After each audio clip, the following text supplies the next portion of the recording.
need to mute our mic. And we are live. We see the other side. Awesome. Perfect. How does everything sound in your headset, Scott? You can hear what's going on? Yeah, we're good. We're good this side, yeah.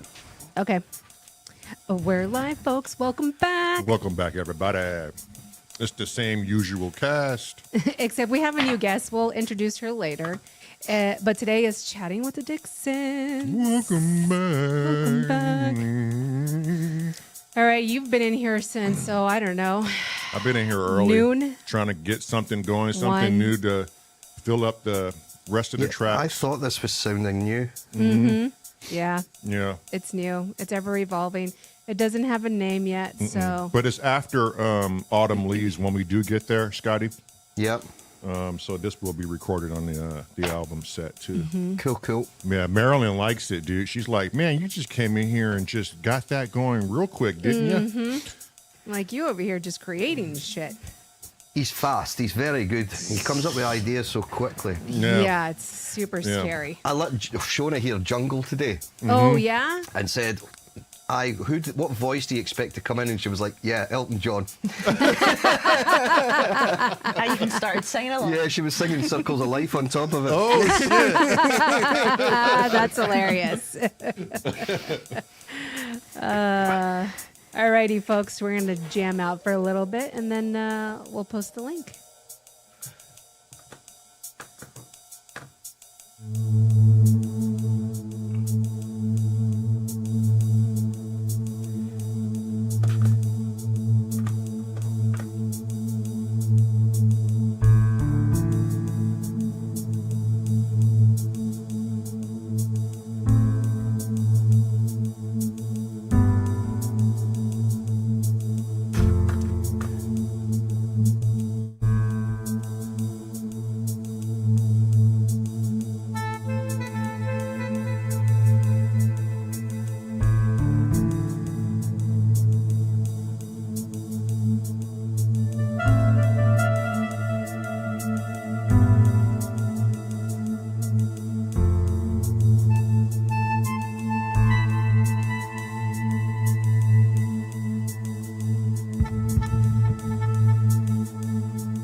I got it not tethered to MIDI.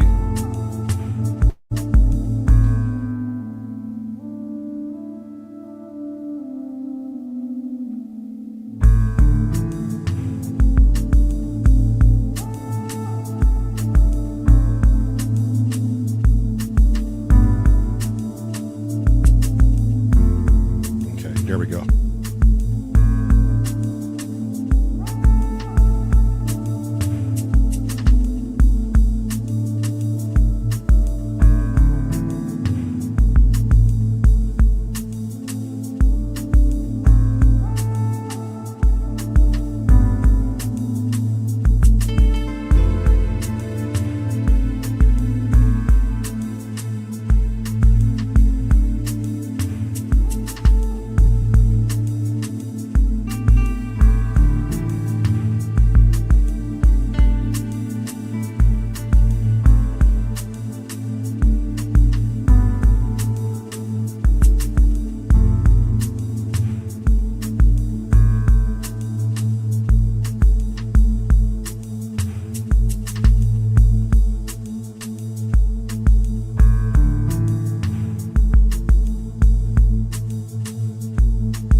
muted, Scotty. Just FYI, if you didn't know.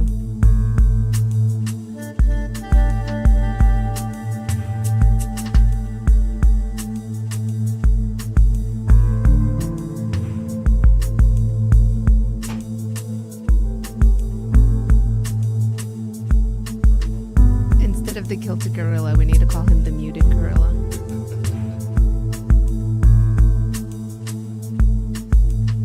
Come up just a little bit, Scott. Bring my volume up a little bit. Yeah. Yeah.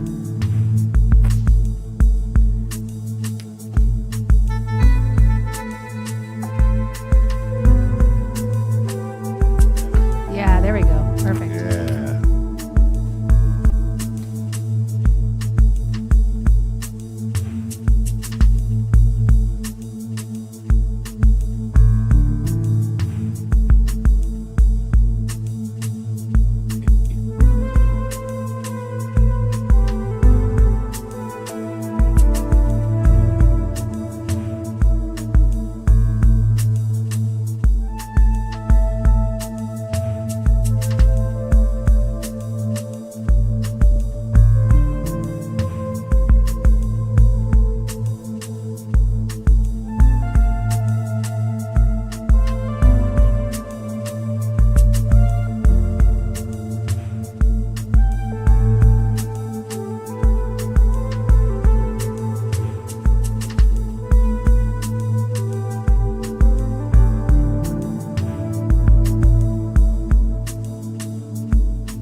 did you say this was, Marlon? 85. Thank you. You're welcome.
Scotty.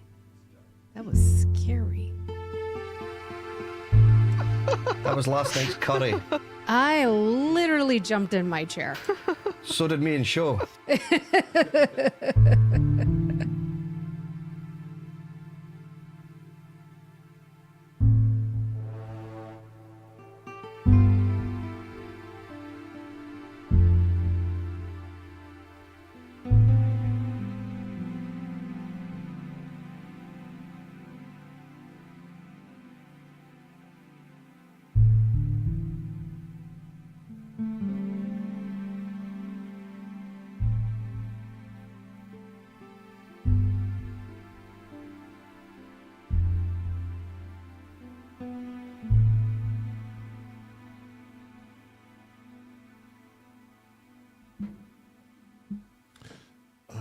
Who we got with us?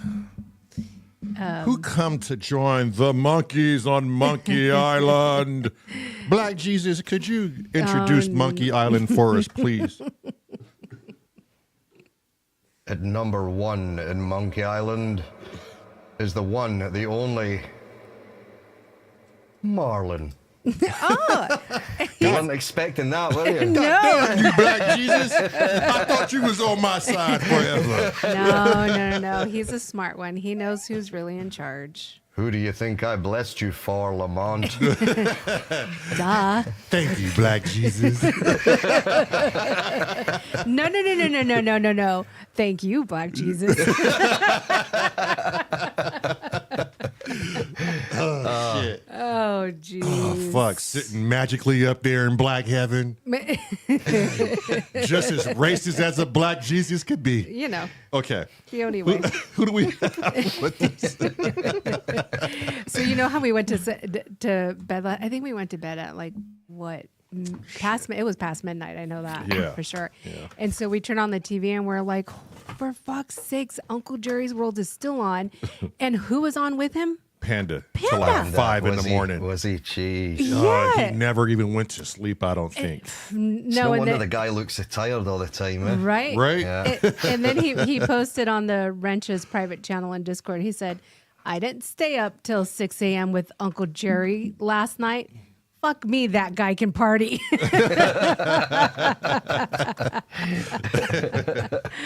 Oh, super. Oh, we got Studio 8 Effects is back from Dubai. Yeah. Looks like Bicky has been here for a minute. Biggie just got here. Uncle Jerry's World just got here. Uncle Jerry World just got here. Yeah. Oh, I see Grace. Chitty chitty bang bang. Gracie Poppins is in the house. Uncle Chrome, Davy, and Fireblade Musa. Andy Fireblade. Andy, have you seen that new game called Jump Ship?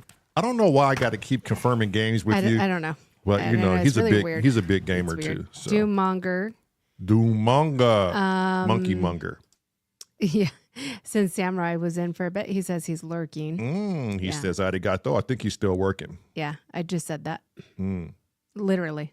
I just said it. Arigato. No, Oh, he's still working. Still working? Yes. Yeah, synchronicity. We got my brothers in the house, Moser505, a.k.a. Lamar Dixon, the young chap that looks like me, but I look better than him. And he is not me, but he is me. In Okay, a weird, that's enough of that. Davey the Hug Monster is in. Oh, Davey. Oh, Hello. jeez. Studio 8 Effects, did you see my Yeah. message on Discord? Oh, is he going to do the interview tomorrow? I was asking. Okay. Yeah. Let's see. John Bedham? John Bedham all. Nick. Nick Destructo. Does he have freestyles today? Oh, I don't know. Uncle Chrome. I have no idea. And we have a bunch of lurking gherkins. Synth Cat is in. Crazy Rabbit was Synth in. Cat. Yeah. Lemon Lifer's in. Where's Lemon Lifer? I didn't see her come in. She came in earlier when Announce you guys, yourself again, Lemon. when you guys were jamming out. Where's Hello at?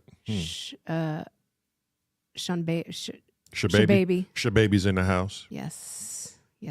If y'all don't know who Shababy is, What happened to your Sean lights? How Barnes. come it's so dark now? what, me? No, Oh, where's your light? Kilted Gorilla over there.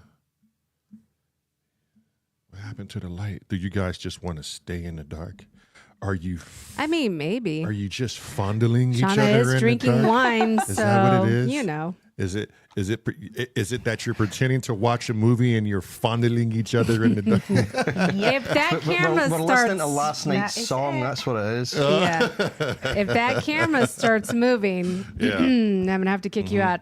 Yeah. I too am a professional in the instrument of the titty nipple, Scotty. What the? There we go. Is that better? There you go. Ah, I need to flip this camera. I looked the wrong way around. I look the there. wrong way too. I don't like it. It's ugly. Nah, don't say that. You- There we Don't say go. that. Yeah. Look at that. Two beautiful people. Look at you. Look at you. Shauna, don't you dare get off in that corner. Yeah, You scoot over to that man and pretend you love him. Pretend. Rub that shiny bald Rub head that- until yeah. it illuminates that whole Right? room. She rubs my head all the time. It's fine. She polishes my skull all the time, Shauna. Oh, I don't know Which where I head was did going she with rub? that. Was the one I was away to ask. But oh, anyway. jeez. Oh, wait, studio- hang on. Black Jesus. Guess who just walked into the room? Oh, here we go. Guess who did it? Guess who did it, Black Jesus? Tracker Jack. Tracker black legs from the waist down. Oh, shit. Oh, jeez, you guys are damn. insane. The link is posted, folks. Come on, join us. Come for on, chatting join with us. the Whoever Dixons. wants to hop in here. We have a brave soul that joined us today. Yes, we do. Scotty, could you introduce who your friend may be? Well, everyone, this is my mum. That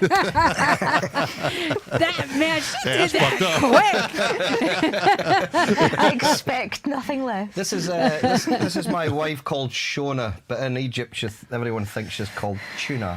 Tuna. Yeah, Really? Tuna. Yeah. We'll just call her Tuna then. We should really sing her a Tuna's in the house, yeah. Tuna or Shauna? Shona, sorry. Yeah. Shuna. Shona's in the house. Shona. Yeah. Shauna. Just whatever. Just whatever. Okay. whatever. Yeah, just whatever then. Just How whatever. we going to do it? Shauna? Shauna. Yeah. Let's do it like that. Shauna or Yeah. Or Scott's boss. Scott's boss is in the house. Scotty's boss is in the house. I like Scotty's bosses. Scotty boss is in the house. Scotty's bosses. You got to say it fast. Scotty boss is in What the fuck are you saying? Scotty boss. No. But I'm just, Scotty boss. No. Scotty boss is, you got to get it in there. No. Oh, shit. Okay, let's go. Lord. Let's sing her in the house. Okay, You ready? but what are we? Shauna's in it. Shauna? Yeah. Oh, okay. Shauna I boss. would have gone for Tuna, but anyway. Okay. Fine. Tuna's in the house. Tuna's in the house. Let's Tuna's go. in the house. Yeah. There we go. Oh, shit. Oh, you always scare me with Always. this. Yeah, here we go. Here we go. Tuna's in the house. Hell yeah. Tuna's in the house. She's also Scotty's boss. Tuna's in the house. And she doesn't smell like fish. Tuna's in the house. Well, we don't know that. Tuna's in the house. Hell yeah. Tuna's in the house. Scotty's boss. Scotty boss. Tuna's in the house. Hell yeah. Tuna's in the house. Oh yeah. That was so horrible. They get so bad as we just continue Demonico on. Pasquero. Yeah. That was really welcoming. Thanks. You're welcome. Yeah. Yeah. Yes. Lovely. Yes. Okay. That was hilarious. Where's the mail? The Yeah, link. basically, somebody put, "Where's the mail?" Where's the mail? The link is up. Anybody want to join? Just FYI. Walk And yourselves in. Vicky said, "No, do it again with the real name. That is her real name." That is her real name, Vicky. Okay, Vicky, we'll do it again if you come in here with us. Yeah, and then you got to sing with us. Then you got to sing Yeah, with us. yeah, now, yeah, now, yeah. now, let's see his attitude. Now, let's see what he says. He ain't gonna say shit. Come in here, Vicky. Apollo Hanzo, the Wookiee. Yeah, the Wookiee's in. No, yeah, and Panda, because he's in Under Hardware Sound, I see. Yeah. Oh, okay, yeah. Yeah, he Panda's said, in. "Holy fuck, Mrs. Kilton Gorilla. Gorilla. Yeah. Shit. did Panda- Wait a sec, Panda. I'll let you see. Wait, I've done it properly. Oh, yeah, that's not up now, is it? No, hang on. Yeah, it will be in a sec. I just need to switch camera off, don't I? That's the easy way to do it. There, look. There you go. Mr. and Mrs. Kilton Gorilla. I like that picture. Yeah. That's dope. Yeah. Better than the live. It's better than the last one. Live I was telling Marlon and Lamont, the first one that I tried, I had to change the prompt a little bit because Shona had her tits out. Gorilla titties. Maybe the AI knows something we don't know. Oh, Well, maybe. yeah.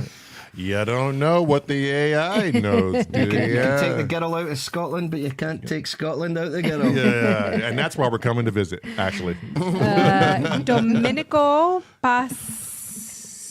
Pasquerillo. Pasquerito? Pasquerillo. Pasquerito. Bienvenidos, señor. Doom said, welcome him in. Welcome him in. Domenico Oh, I see. Pasquerillo. Shona will have understood a very small portion of that. Or none. Or not, she said, or nothing at all. Or none at all, that's fine. And thank you. that governor wine that I was talking about last night is a Spanish Tempranillo. Oh, okay. Shit. Do you have the, is that in there with you right now? Do you have a, No. But what is it you've got tonight? No, they wouldn't like that because it's Shiraz that I've got. It's Shiraz tonight. Oh, we like Shiraz. yeah. Syrah. Syrah. Shiraz. Shiraz. Shiraz. Which one was it that I'd said last night? Was it a Marlowe. Marlowe? Oh, Yeah, no one yeah. likes Merlot. Ugh. Yeah. No. No, See, I Shiraz like how, is good. And Spanish Tempranillo. Yeah, no one likes Marlon. I like how Shauna says Merlot. Merlot. No. Yeah. Shauna, say my name. Marlin. Nope, no, they both say it with a D. Fuck. Marlon. Don't worry, my name doesn't have a D. But yeah, they Mine doesn't sure have a pronounce W. it. Yeah. Yeah. Okay, Marlin. you say her name? Yeah, mine doesn't have a W. Shauna. No. Or a U. Show. Nah. Shona. Shona. Shona. Like show. Like show. Yeah. Well, and then you wonder why AI was what showing her everyone calls titties. her. Everyone, Shona. that's what Shona. everyone just calls her show. Show. Is Oh, what everyone- show. Show. Just Or shut it tuna. down. Or tuna. Or tuna, yeah. Yeah. Showbiz. Yeah. Yeah. Yeah. Show means biz. Show me the biz. Panda said he's convinced the wife to come on after dinner. She has Yay. a Malbec, Oh, a Malbec. so she's drinking Yeah. Nice. Malbec. I actually like it. It depends on who the distiller is for the Malbec, though. Yeah, I'm not a too great of a fan. yes, you are. No, I like the cabs. Yeah, but you just haven't had the right Malbec yet. Yeah. Can you Well, drink then white I'm wine? not a fan. Oh, No, we're red. yeah, we're not a fan of whites. No. Red. No, we ain't a fan of you crackers. That's a bit racist, really. Yeah, It sure is. Yeah. And, Yeah, Black Jesus is nothing, right? Yeah. It's just as normal as the day comes, Scotty. Okay, hey, today's topic is going to be based. Panda, did you go to sleep at all? No, I doubt he did. Because he posted something on Discord at like 7:42 No, a.m. he didn't go to sleep. What, I'm like- what would be the point? Did he go to sleep at all? What would be the point? Okay, today's topic is what did I say? Fuck, I just forgot. Who's your support system? Oh yeah, support Oh, system. look at. What was his name again? Zach. Zach. Yeah, Hey, buddy. Look at how cute. that's the only thing that he sounds is. American. Zach. Right? Oh my God, he's so cute. Look at that. He's like, Leah's what in am the I- chat. What are my parents doing? Oh, hi, Leah. Support system, Scotty. How was the support system in the house? How did you convince Shauna this is what you want to do, and how is she supporting you? What, musically, you mean? Just musically, what you doing here, and the late nights you do, and the profession you chose. She's probably happy he's in there late nights because she Yeah. gets the bed all to herself. Yeah, see? Especially last night because I actually had to ask for some of the quilt back because You didn't ask. You just came in and stripped it straight off. Me. Well, that's asking. and then it was like no, I would say Shona's an amazing support because I probably would never have ventured into doing what I'm doing if it wasn't for her. That's 100%. Yeah. Yeah. I wouldn't have had the confidence to do it. I wouldn't have had the support by a lot of people really to. The whole offshore giving that up that was inevitable. That had to be done because of the explanations that I gave you before with my mental health and things and everything that was going on family wise. And there was a bit of a sort of, luckily I'd built up, because I was self-employed and it was a business that I had offshore, I'd sort of built up a bit of a nest egg. Yeah. Which kept me going financially, or us going financially. Shona works full time as well. She's in a good job. But that kept us going probably for a good couple of years easily. And there was still money left there for me to go and set up this as a business at the end of it. So I did take literally a couple of years out just to get my head together. And then we started doing this. And initially it was like, oh, is this going to work? Is it not going to work? But Shona said, stick with it. It'll pay off eventually. You just need to keep working away at it. And it has. And she was right. But to do that at 50, 51 years old or 50 years old I was at the time, it's a big gamble, you know, because you're changing a whole career. Yeah, it And gets going scary. down, yeah, it does.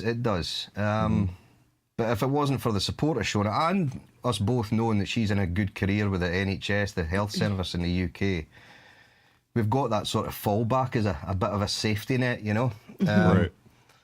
But no, I've never had to. I've always managed to cover mortgage payments and my own wage and things like that. So I've never actually had to beg, steal, or borrow. But there was a spell where Shona was, well, I'll get this meal then, because months weren't that great. But Right. it's all levelled out now. It's doing well now, which is great. So.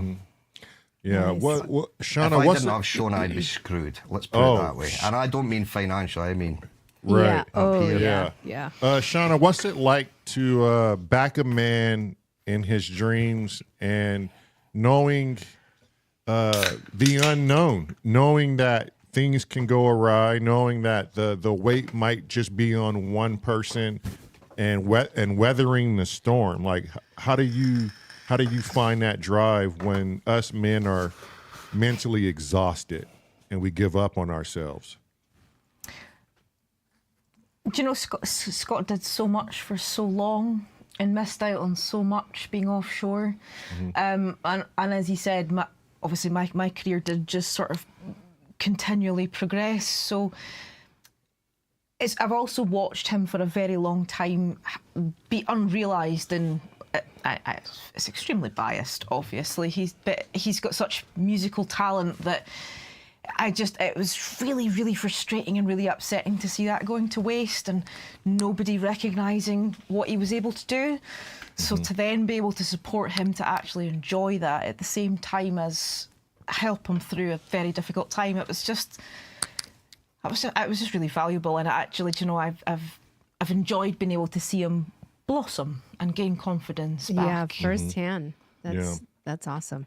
Yeah. And there's another side to that as well, that when I was offshore, because we were so well paid offshore, like the money at times was ridiculous. Even I would say that when I was out there, but I wasn't going to turn it down. But Shona had done like a master's, she'd done university, I'd done none of that. And she was grafting away at the NHS when I was offshore, and would always feel like her wage meant nothing because there was so much coming in from the other side. Whereas when I stopped, she then realised the value of her own work, which actually had a really positive effect on her, because she then felt like she was not only contributing but really carrying a lot of the weight, which she loved, because she just felt her money was just spending money that she could buy handbags and shoes and gadgets with. Right. And I don't mean naughty gadgets, I just mean like headphones or whatever. An iPad. An iPad. Yeah. I mean, but that's those are things I think can easily be overlooked, because you know, I had a huge farrier business when we were living in Washington State, and for me to hang up that business there, and that was a significant income, Scotty. Like, her and I used to have competitions of who can make the most money in a week, right? And for us to go, okay, I'm just going to completely retire the business. We're going to move like 2,000 miles away from this state, and we're just going to do it on your income, because everything was right and golden then. And she was so adamant, I got this. Don't worry about it. Get in that studio. Let's build it and go after the dream of doing something you love to do. You know, I think a support system in a household is going to vary from every individual. Some people may not even have a wife, a husband, or whatever your flavor is. Yep. And you know, for us to do it and get as far as we did, it was a scary thing. It's still a scary thing. Scott, you know more about what's going on, so it's still a scary thing. But I wouldn't trade it for anything. I wouldn't trade it for the world, because for me, at my lowest moments, the wife would just say, you know, what are you worried about? What are you stressed about? Is there anything you can control right now? No? Get your ass in the studio. Go practice. Practice that piano. Practice your synthesizers. Get on your guitar. Play your harmonica. Now's the time to do it, you know, and don't look back. And all the hiccups in the road and all of the pep talk was well worth where we are today, because I just advanced so much. And had she not been so adamant and not pushing me forward, I can honestly say I probably wouldn't be in the studio. I probably would have started up the farrier business again and got swamped in it and lost myself in that. Yeah, and then completely forgot about music and Right. what your true passion and goals and stuff were, you know? Yeah, jumping off the cliff with no proverbial bungee cord is it's quite the thing to do. And if anyone who's listening right now, if you haven't pushed yourself to do that, to jump off a cliff with no safety net, you know, Not literally. Not literally, Not literally, but it's Just a in hard, case. it's a figuratively. it's a very fucking hard thing to do. I mean, anything. Okay, so perfect example. No, nobody's joining us in now. That's a hard thing to do. It's scary, but you wouldn't know what the experience was like if you didn't do it. Yeah. So same with like retiring the farrier business and moving here and doing your music. You wouldn't know what it was, what it could have been, you know, if you didn't do it. But people are too afraid to take risks, I think. Yeah. Or like you said, don't have a really true support system. Yeah, you know what they say.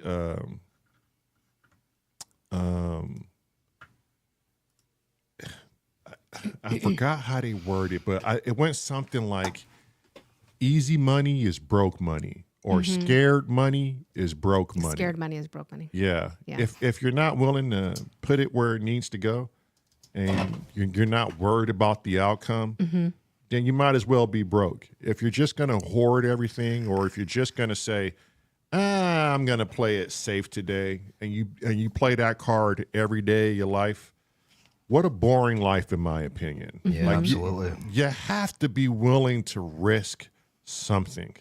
Yeah. Now, I know it's different for everyone, but how much of yourself do you keep in the closet and not want to get out? You know? And it's been a new thing for me lately. I didn't realize these things until my late 30s, which is wild. Some people are a lot more adventurous, you know, in their 30s. No, some people never end up being adventurous and stuck in that. Yeah, but grind. there's also sometimes life circumstances that kind of forces your hand, that you can kind of look at it in a different way, that you've, especially if you feel more like, I'm not on about like work-wise or finance-wise, but if you feel sort of rock bottom in your head, it's easier to take that decision, because you think, well, what, I can't really get any worse than the way I'm feeling and what's going on at the moment anyway, you know what I mean? So yeah. take that Yeah. leap of faith and see if it works. And if it doesn't, you can work out something else. I could always have went back offshore if I needed to, but I don't think I ever will. Yeah. I wouldn't Yeah. be keen on getting back on one of those helicopters again for the How start. many months at a time were you gone? It was 3 weeks on, 3 weeks off. Oh, So it was okay. like 21 days away, Yeah. ranging from 12 to 16 hours a day. Oof. Sometimes longer for the 21 days. God, that has to be, Jeez. so the support system, that's when it comes in handy. The trust system comes in handy too as Yeah. well. Like, Yeah. you guys have to be well knit together, Yeah, absolutely. you know? Yeah, because I mean, I know it was tough for us when I was gone, and I'd be gone for like 2 months at a time. Yeah. Yeah. That was just like It's hard, like 2 months. horrible. Yeah. You just have so many things that pop into your head that you don't want there, and separation and anxiety. separation and anxiety, and I couldn't sleep. I Yeah. don't think I slept very well for those 2 months right. at all. It was hard. Yeah. And I- Shona slept better because she didn't have anyone snoring beside her. or farting in bed trying to play tenties. Yeah, but I bet she missed them fucking things after Yeah. a week Yeah. or so. Yeah. Exactly. Yeah. She's like, this room's smelling too fresh. It smells too much of my own perfume. Since, Actually, I did smell something one night, and I thought, "Oh God, I hope Scott's okay." And I thought, if something happened to him, he'd come back as a ghost and fart the bedroom up. and then I worried for the whole night until I heard he was fine the next morning. yeah. See, That's so crazy. to live like that Yeah. too, the Yeah. dangers of not knowing if Yeah. you're Yeah. if your loved one's coming home. Yeah. Just to have those things creep in your mind is crazy in itself. Yeah. You know? Since Samurai said golden handcuffs of high pay is rough as well to break free. Yes. Yeah. Yeah. People get addicted to it. It's easy. Absolutely. Yeah. Yep. I think, you know, I've always lived on the red line in life. My brother and I weren't born in a rich family. Yeah, neither were we, to be honest. Yeah, Right? that's kind of the And- same. Yeah. And so we just know what it is not to have, and we know what it is to struggle a little bit, and we know what it is to live above the red. And oddly enough, the wife and I made tons of money, and we were flying high for a few years, and we felt invincible, but there was just something that wasn't making us as happy. Yeah. You know? Yeah. And this may sound weird, it may sound crazy, but we thrive at our best when we are floating just above the red. Yeah. Because there's as You- weird as it sounds, there's just something there to keep you pushing and making things interesting. Well, and you appreciate more the things that you do have, Right. right? Because Yeah. you worked so hard for me and you've earned that, but Yeah. I don't know if I'm Do you not find the more you earn, the more you spend? It's not. You don't end up with that much more in your bank. You just spend it faster. right. Yeah. And it's not just that though, Scotty. It's the more you earn, the more you have to keep that pace Yeah. of earning the money. You Yeah. know what I mean? Because if you're building your confines on as much money as you can make, I just fear the day that comes where you hit this god awful rut in your life and there's not much of anything, you Yeah. know? And to deal with the have and then to bounce all the way down to the have not, I think it would really tear some people's psyche straight apart If you don't have that support if you system. don't have that support system. If you don't as have well. that partner in life with you. Yeah, I never want to be in that race where I have to continue to make this amount. My mom always said that. She said, the more money you make, the more you have to stay at that level. And you're going to do whatever it takes to be at that level, right? Because that's your comfort. But forbid you drop a level. Yeah. Yeah. You know, most people will kill themselves over that. Yeah, but I think there's a certain amount it humbles you. Oh, yeah. I've learned a new value for earning money now compared to what I was before. Yep. And I think before I spend now as well, whereas I didn't before. I would just see something and I would just buy it. Oh, yeah. Yeah. It's like I would go offshore for 3 weeks and I'd come home, and every time I came home from offshore, it would be like Christmas. Yeah. It would do Shona's head in, because it would just be Amazon box after Amazon box. Not all for me. There'd be some things for Shona, some things for Caitlin. I would just go out there and just spend money. Because if we had a quiet spell, I'm sitting in front of a computer, what else do? You just go on Amazon and start buying things. But, And it's so easy. I mean, yeah, and it was pointless, needless things, but I think it broke the monotony out there as well. There was an element of that it kind of just broke the boredom while I was out there if things were quiet. But yeah, it was ridiculous when I look back now, but yeah, fun, Biscuit. though. Yeah, who is it, Biscuit or Hardware? Oh, Hardware Sound says more money, Panda. more risk. yeah. Yeah, not only more money, more risk, but more money, more problems. Yeah. Yeah, the more money you got, the more you're going to dig yourself in. Yeah, you sort of take on larger assets and things like that. And Right. Yeah. Right. And how much of it is literally hard assets? You know, a lot of what we do isn't hard asset buying. It's like you said, it's shit we don't even need. yeah. You know, I think our minds are just trained on being consumers. Uncle Chrome said more money, more taxes. Well, that's very true. That's very true too. Yeah. Right? Man. That's why I can't wait to move to Costa Rica if Yeah. we ever do. Yeah. That's, yeah.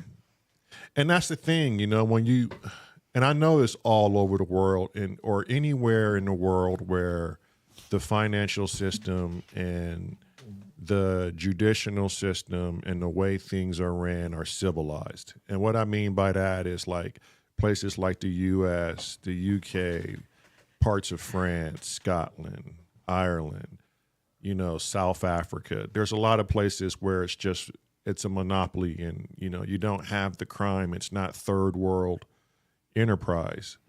But with that comes a bit of arrogance and a bit of impatience and a bit of, I want it my way. And I was reading about the expat to Costa Rica. And the U.S. citizens go to Costa Rica to so-called retire by the droves. But what they don't tell you is more than 95% of these citizens who go, and from all over the world, they end up leaving. And they end up leaving for one reason and one reason alone. Life is too slow. Things don't happen as fast as they want to. Because you're so used to the pace. And it's not here in the even, right, States. it's not even Yeah. the language barrier. Nope. You can learn the language. You can learn the culture, Most everybody there speaks English. right? There's George G saying, and they can't speak the language. They can't speak the language. But- But when they get there, they think it's going to be where they left. They think it's going to be, I'm going to do more art. I'm going to meditate more. I'm going to go out and surf more. So Costa Rica's motto is pura vida, and that means pure life. And in that culture, they celebrate life. They appreciate life and family over everything. And so there in Costa Rica, everything's a celebration. Everything is easygoing, slow paced, very chill. Nothing really has a sense of urgency. Right. So meaning like if you need something from the state, like I don't know, a building permit because you want to go build a house there. Well, you know, they close down at like 3 p.m. sometimes. And it may not open until 2 days later. Yeah, and Yes, they take yeah. a couple There's of a lot days. of places in Spain like that as well. Yeah. very They don't much take so. work serious like Yeah. that. It's not a rat race. It's serious enough to give them food on the table and a place to live, but it's not the big, huge monopoly business that you would see in big cities. right. Yeah. It's like big cities. It's all about work first, and then family and life afterwards. Yeah. Where in Costa Rica is the complete opposite. It's life and family first, Right. and then it's work. Yeah. And in the article I read, so it said, you know, they get down there and they're in shell shock. They had these ideations, and it was a psychologist who wrote this. They had the ideation of, I'm going to meditate more. I'm going to eat different. I'm going to surf. I'm going to do this. I'm going to do that. And when she wrote this book, she would tell these people, you've already lost the battle if you're in the U.S. and you're saying you're going to go to Costa Rica and do this. Because those are all the things you should be doing before you leave to Costa Rica. Yeah. Right? These are all the things that you should have in order. You can't expect to move to a place and that place is going to make you want to do that, or you're just going to naturally say, new place, new person. They ultimately say, if you're going to make it in Costa Rica, you have to change your mentality and you have to change the lifestyle before you even get to Costa Rica, or it's going to make it even worse. You're going to be isolated because you don't know the culture. You don't know the language. So that's going to make you lonely. Then you're going to say to yourself, well, I came down here to write more music or do more of this. And you don't end up doing that because now you're in this god-awful depression. And then you come down here and you think, well, why can't I get this as soon as I want it? And why is everything taking so long? And now you're in this god-awful rut of things are just moving too slow. Then she said the main one, and this was highlighted in red.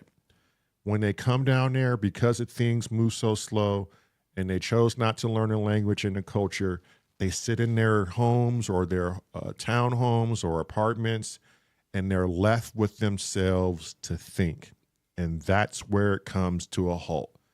Once they're left with themselves, they start to figure out, I came here on a vacation. It was beautiful, and I wanted to live here. But that's all it was a beautiful vacation.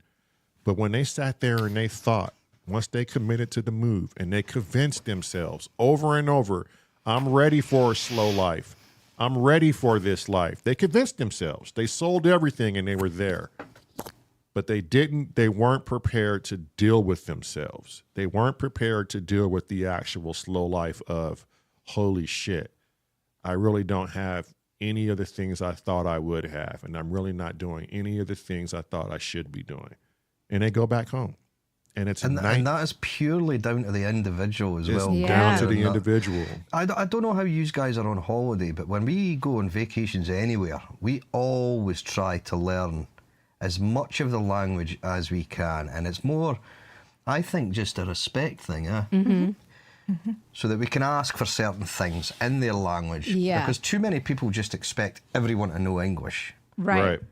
And I just think that's wrong. Most people do know English, but why should we not make the effort to learn some of their language as well? And it makes such a difference, the way they treat you, the way they speak to you, because you're actually just, even if it's just basic questions that you learn, you can see them look at you in a different way, you know, because you've just made that bit of effort.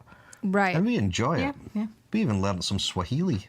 Oh, yeah, shit. Really? Yeah. Nice. Yeah, when we were in Kenya, yeah. It's a respect. Yeah, exactly. Yeah. Yep. Yeah, if you do that, you're respecting someone. Yeah. That's why when people, like when Latinos and Latinas come from Mexico and they refuse to learn the American language, it fucking pisses people off. Yeah. You know? It pisses people off. And how dare you not have the respect when you come here if you're looking for a better life to communicate with the locals. Yeah. And vice versa.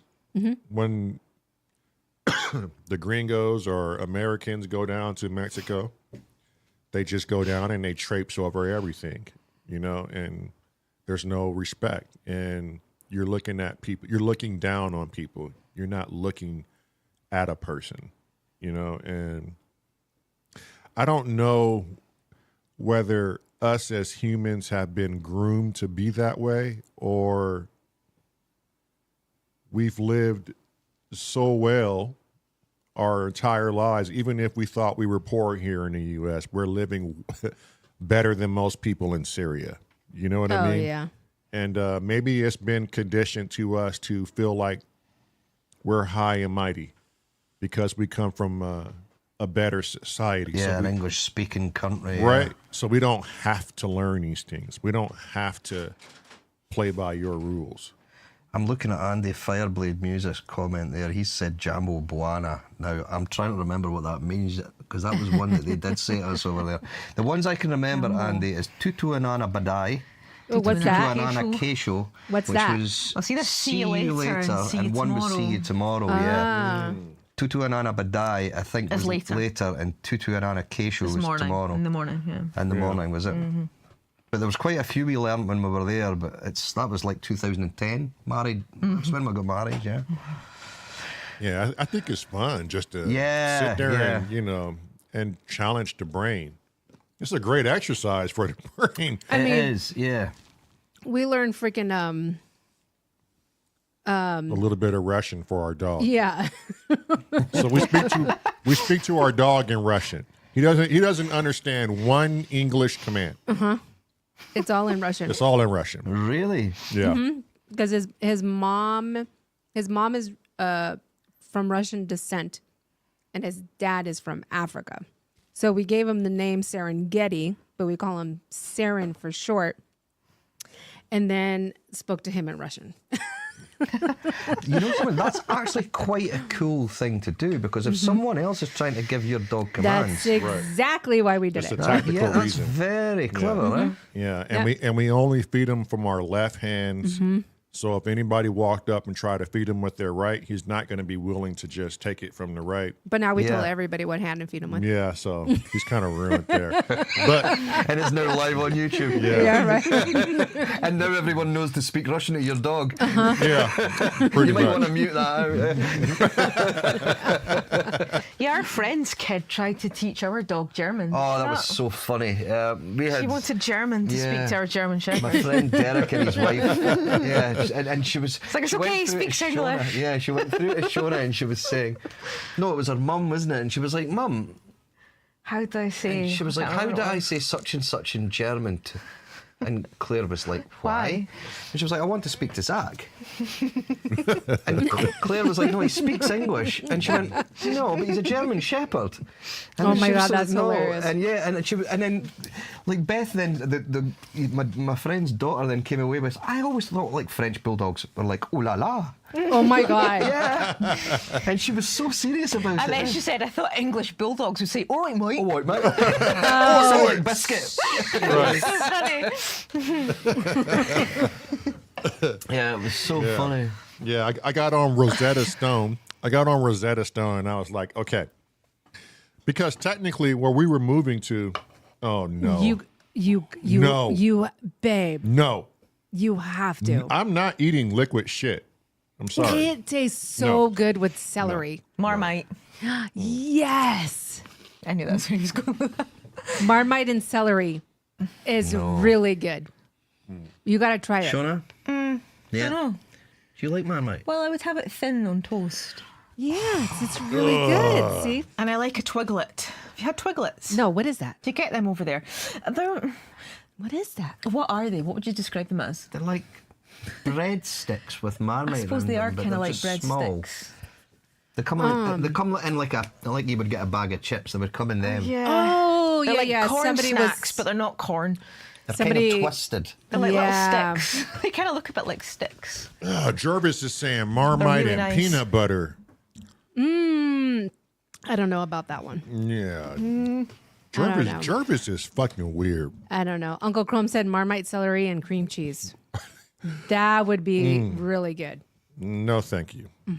I think so. Yeah, but Yeah, I'd anyways, be okay with that actually. Yeah, that I think that sounds fucking really it good. tastes like shit. It No, it turned my breath into instant shit. No, it didn't. It was amazing. I thought it melt my teeth, and my teeth turned into shit. Nope. It was really good. I didn't want to talk to you for like 8 days. Babe, you want some more Marmite? You dirty bitch. Now I know. Yeah, and Andy Fireblade's got it right. Marmite and the bin, win. God damn. It's so good. Yeah, so we were going to build a home in the woods in Washington on the Puget Sound. And when we bought this dog, we bought him for a reason because I'm an avid hunter.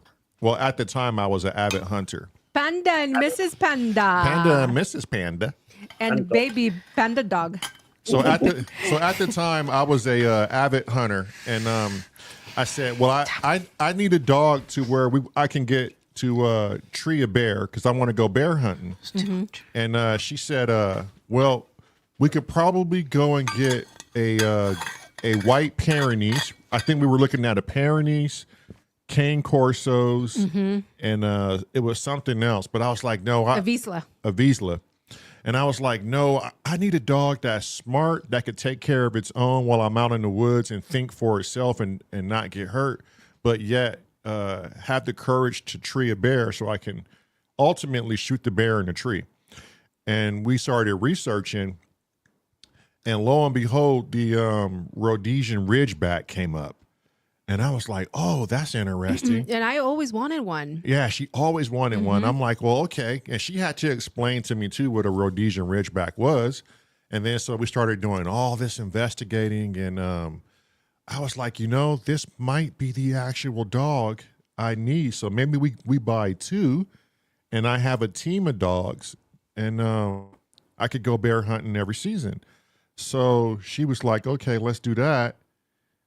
So we went to Granite Falls, Washington, which comes with another wild story. But Oh, yeah. I'll go into that if no one's never heard it. But so we go to Granite Falls, Washington. I'll try to look up the documentary when you Yeah, we go to Granite Falls, Washington, and this is a lovely couple. I think she even has the picture when we first bought Saren. Oh, And yes. our goal was not to buy him. Our goal was to go and get educated about Rhodesian Ridgebacks. And so they were educating us, and it just so happened they had a brand new litter, a bunch of 8-week-olds running around, Ready to go home. and they all had different color collars. Well, she knows my favorite color is orange, and the most goofiest fucking puppy come around the corner wearing an orange collar, and he's just running all over the place and running into things, and Marilyn falls in love immediately. Instantly. And she goes, Obviously. Yeah, that would be shocking. yeah. Instantly. And she goes, He come would here. not stop following us around. Yeah. He kept following us Come around. here. And I kind of want to go in the house and go get him. I'll go get him. Go get him. All right. We love this. We love this I'll fucking be dog. back. Have you had him in the studio before or no? Maybe yeah. once or twice. I just don't like hair in here. I'm Yeah. really Well, anal we got a about vacuum the anyway, so- cleanliness. But yeah. I'll be back. So We're not. we were. Yeah, you come out of our house, you walk out looking like Sasquatch. her sister house is like that too. Yeah. So I look at Marilyn and I go, no, we're still living in an apartment. We haven't even built the home yet. And she goes, we need to have this dog now. And I'm like, we're still doing homework because I used to train, my brother and I used to bird hunting dogs, right? So it's not like it was uncommon. And actually my neighbor in Phelan gave me a couple of books about how to train bird hunting dogs, and that paid off so well. So I applied some of that. I was like, okay, well, we'll get the dog. And they were so happy. And there's another story tied to that is kind of freaky. I've told it once before, and I don't think a lot of people have heard the story. I'll have Marilyn remind me about that story. Yeah. But we bought the dog. We go home, and I started doing some more research. Well, Rhodesian Ridgebacks are quite the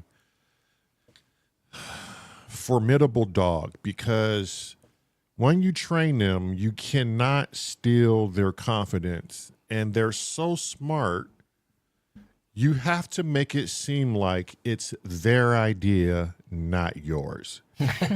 Right? And this is a total different world of dog, because I've owned Springer Spaniels, I've owned chocolate Labradors, I've owned blue nose pit bulls. Actually, a very, very fond of the blue nose pit bull. Marilyn and I both. That's how we met each other. But I'm starting to now. You only have 8 weeks to train a Rhodesian Ridgeback. Whatever you have after 8 weeks, that's it. You're not gonna reinstill anything, and it's pretty much a wrap. So for 8 weeks straight, for about 8 hours a day, I'm training this dog, and I haven't missed one day, an hour, and I'm training him how to do basic hunting commands. I'm training him how to scout forward, how to stay back, how to keep quiet, how to creep. Luckily, a lot of the things he had instilled within him was cat-like behavior. He's literally a spitting image of a house cat. And that is beautiful, because I needed him to be quiet in the woods if I'm bear hunting, or if we're going mountain lion hunting, or whatever. He needed to be quiet and not whine, not yelp, not bark. And fortunate enough, Rhodesian Ridgebacks, they do not bark unless they sense a threat, which was beautiful. And that saying has been true. We've had them for 5 years now, going on 6. And every bit of that is true. You wouldn't even know we had a dog if he didn't come out of his proverbial pocket pussy every now and then. Yeah. And with this dog, he was learning so fast that he was ahead of schedule. And so then I would take my fishing poles and I would tie like I had a bobcat hide that I caped out one season, and I tied it to a fishing pole with a weight and tossed it up in the air and took two pieces of wood and clapped them hard. And he would get used to that as being gunshots, and it didn't freak him out. And he would bring the hide back to me. I'm like, this dog is freaking smart. So I would end up firing my gun off around him, and he wouldn't go crazy. He would just sit there and watch me and look to see what I was looking at. And I'm like, this dog is fucking perfect. I love this dog. The only thing about this dog is he's too smart for his own good. And he's really, really food driven. So if you have food, he'll do anything you say. But he's so smart that he can manipulate you and those around you into thinking, 1, he's hungry. 2, he's your best friend until he's not. But if you're too nice with him, like our daughter was, he will bully you. And then he ended up biting her. Oh, right, okay. And was going to get really, really crazy with her until MARELYN stepped in and corrected it. But that's how these Rhodesians are. They're so smart that they'll pretend like they're your friend, but really they could be your enemy. Yeah. He has rules too. When people come, don't pet him unless he nose bunts you. If he pushes you with his nose, that means it's okay to pet him. If he doesn't do that, I wouldn't be sticking my hand out, because he can get really barbaric really quick, and we don't even recognize our own dog when he does that. Those are things you can't train out of him, because he's a natural protector, right? So we were like, okay, we had the dog we want. Right after the training was done, we wanted to give this motherfucker back. Even before the training. And this lady said, and you guys want it too. And I was like, you know what? We didn't know until we knew. And I was telling MARELYN, if we don't give him back now, we're going to have to give him to a pound or something, because it's crazy. And to this day, he's not used for hunting. he has ruined it for us and ever want to purchase another dog. Yeah. Because he's just, and it's a hard thing to explain, but he likes to push your buttons. He knows exactly How to push your buttons. How to push your buttons. Yep. He's a habitual line stepper. If you draw the line, he'll put a paw over. And that drove me insane. It drove her insane when he was a puppy. But if you don't continue to challenge him back, he'll get vicious. And he'll get super vicious. He's waiting for you to call him over. I know. See, German Shepherds can be like that when they're pups, but once they've learnt that lesson, and it doesn't take any kind of physical thing, it's just drawing to let them know they're not the alpha male in the house. Yeah. And once they've learnt that lesson, they just don't really cross that line anymore. Sometimes just they'll live sort to of pull. please. Yeah, they're just they're very people pleasers. Love to please. Very much people pleasers. Yeah, not this guy. There he is. This guy is. There he is. Oh, there he is. I see him now. Yes, he is bum. See. Wiggle in. Where? Well, you want him over here? Yeah, so Come you here. can. What's his name? Please. Seren, did Yeah. you say? Saren, yeah. Sedi. Ostacia. Oh, Stacia. You Now said- we know oh, how he- to sit and lie down. Sidi. Oh, Stacia. See, I'll know what to do when I come at your house now. Korosho Mauchi. Korosho. He's such a good boy. Korosho. He's such a handsome dog. Korosho. Beautiful colour. Yeah. And then you probably can't see it. Let me turn on the light so they can see Is the ridge. it the Weimaraner that have got that kind, or is it not the Weimaraner because they're grey? What's the one that looks like a Weimaraner but it's kind of got that colouring? That Is that not a Rhodesian Ridgeback? is that what I'm thinking of? Is it could be. Rhodesian Ridgeback? You can get Weimaraners in different colours, so can He's you not? just solid Yeah, though, isn't he? you He's can. just solid muscle. Yeah. You can see that. Yeah. All muscle. that dude He's got a is big old barrel solid, chest. yeah. He has his ribs are sort of different from any other dog. The ribs, his spine, and the legs. Right. If you all want to just go on Google and just read a little bit about this dog, he's everything and then Here, I'll some. switch that. He's like a war dog. See if you can't get him. Oh, hello. Oh, look at him. Look at him. Oh, he's Oh, gorgeous. beautiful dog. Face. He'll be thinking, why am I allowed in here? This isn't Right. normal. And he's nervous, like he's not. He Yeah. knows he's not supposed to be in here, Well, and he you can can't figure out actually why. see the back on them. And Yeah, they the do have ridge. a ridge down the back. Yeah, and so that hair grows the opposite way, so it literally grows backwards towards the tail. Just that one What spot. a beautiful boy. 100% Rhodesian, and his parents are. They've won a bunch of medals, right, in the dog world. Yeah, Oh, he's beautiful. good boy, Korosho Look at the Mauchi, ears. Beautiful ears. Korosho, He knows what. Korosho, and then he knows, like, if we want him to pay attention to somebody or something that we hear in the woods, we'll just say, watch. I thought you would have said the wake up. Yeah, now he's all alert. Watch. See, he wants to go now. Watch. Okay. He's going to Yeah. take the wall Yeah. down, yeah. Disregard. Niet.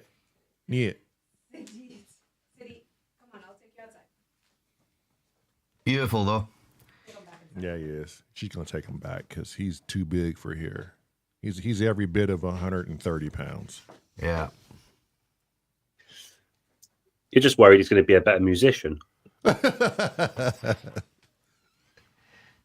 just glad we didn't get two. Yeah, that'd be And there quite he the goes. handful, eh? Yeah, so the trainer told us, she said, because Meryl was like, I want the one with the purple collar too.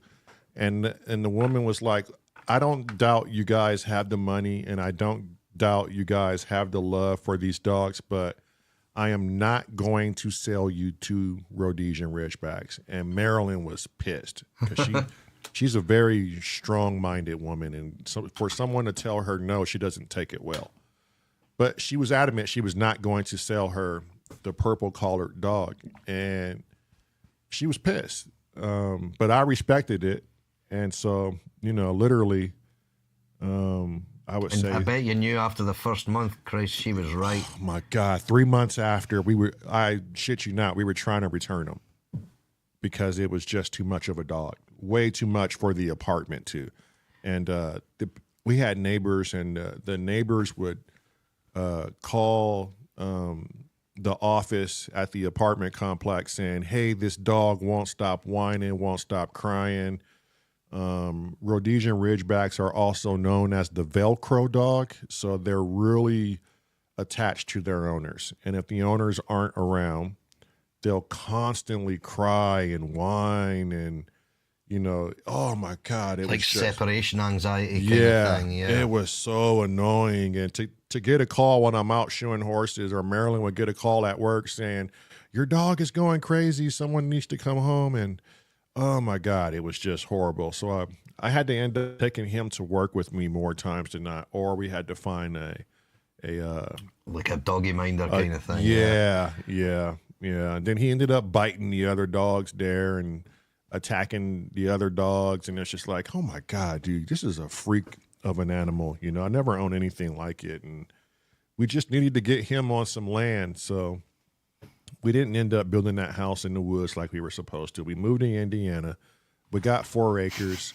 We're butted up to like 30 acres of wood line, and he just goes and he just loses himself. You know, he just goes and he's able to be a dog here. He doesn't have to be in an apartment confined, and which was a bad call on our part. I kind of felt bad for him, but he's a happy dog now, turning 6 years old and has not slowed down once. Story of our life, fucking Rhodesian Ridgebacks. You'd have it no other way now, though. Yeah, I mean, we love them, but we're never going to buy another one. That, I mean, those of you who know anyone who owns one, they'll probably tell you the same. They can ruin it for you. I ended up watching a YouTube channel that these 2 couples in Chicago own Rhodesian Ridgebacks, and my God, it was just, you could see how the dog was just running their lives. They're not supposed to be domesticated like how we do it, you know? They're literally supposed to run free. In Africa, his temperature he regulates the most at is 115 degrees. So when he's here, he gets so cold that he really doesn't want to do anything. And everyone was saying, you know, that dog, you guys need to own that dog in Vegas or Arizona or maybe New Mexico. That dog will thrive. But moving him out here to the Midwest or Washington, it's just not the environment for this dog. And when it's hot out here, you can't find him. If it's above 100, he's thriving. If it gets below 90, he's cold. You know, he's a very warm-blooded dog. We had to get him a special bed. Did you tell him about the special bed? Yeah, you should have got a picture of it. Oh, his I bed? call it the pocket pussy. Yeah, I should have. I'll grab a picture and post it on Discord. Grab a picture of it. Yeah. he literally has to go in his bed that's like this tight little cubby hole that he... It's like a cave. Yeah, that he gets in. And I say, and I tell him this, and he's learned this. He's a smart dog. I go get in your pussy. And he gets in his pussy. and then when I want him to come out, I say, now rebirth yourself. And he comes out slightly wet and sweaty. You're ridiculous. I'm like, yeah, that's a good dog. You're a good dog. He was running around like crazy. Yeah. What kind of dog do you have, Sam? Is it a Springer? Yeah, Springer Spaniel. Yeah. Look at how cute she is. You know, no skills at all. She's just a bit thick. How old is she? Daddy. That's it, isn't it? How old is she?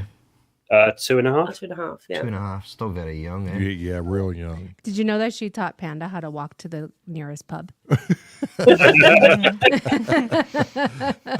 You know, I've got a very similar story to that with a guy that I worked with offshore. This was funny, wasn't it, Bob, when he was supposed to be losing all that weight. and he'd basically been disallowed from going offshore because he was so overweight. And basically the medical that he'd went for, the doctor said, you need to lose 3 stone before you can get back offshore. You get your medicals every 2 years, and he'd put on 3 stone in this 2-year period where he was getting his medical done. So he thought he was going to be on full pay, but little did he know it wasn't full pay, it was just statutory sick pay that he was on. So he basically had to lose this weight as quick as he possibly could. So he was on this like tomato diet and all sorts of things. He was trying to lose this weight. So his wife thought. But what he was doing is he was walking the dog every night, and he was going down to the local chippy. And he was buying himself like black pudding suppers and various bits and bobs from this chip shop. God. So he eventually lost the weight and went back offshore, and his wife went away to walk the dog. So she's out walking the dog, and the dog sat down outside the chip shop. Straight toed on him. Yeah, so when he's offshore, he phoned his wife at night, and she says, when you've been on this diet, and he was like, yes. Well, have you been going anywhere with the dog? And he's like, no. Well, why did she stop and sit down outside the chip shop? There's no lying with dogs at all, eh? Yeah. That would be Leah. How come the dog always stops at this pub? Yesterday, I took her out in the park for an hour and a half, and I was going to go meet some friends at the pub. And we were just walking down the road to the pub, and she knew exactly where we were going. I hadn't told her anything. And we sort of like come up to the entrance of the pub, and she's just straight in, just like, yeah, come on, let's go in here. Dad taught me well. She's not allowed to jump up, and she doesn't jump up like on people or on. Yeah. But the only time she's allowed to jump up is when we're at the pub.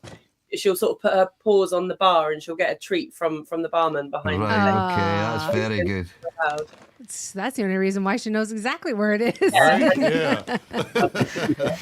I had an uncle that stayed down in Bristol, very south of the UK, and he had a black Labrador, and his habit was, after the 10 o'clock news, now Panda, you'll know, when the 10 o'clock news comes on, there's that like Big Ben bell that goes when the 10 o'clock news is on. As soon as the 10 o'clock news was finished, he would take Blue down to the pub, and his mate that owned the pub would give Blue half a pint of lager every night of the week. This was Packet of crisps. half a pint of lager and a packet of crisps, and the dog would go down and get this half pint of lager in a bowl and a packet of crisps.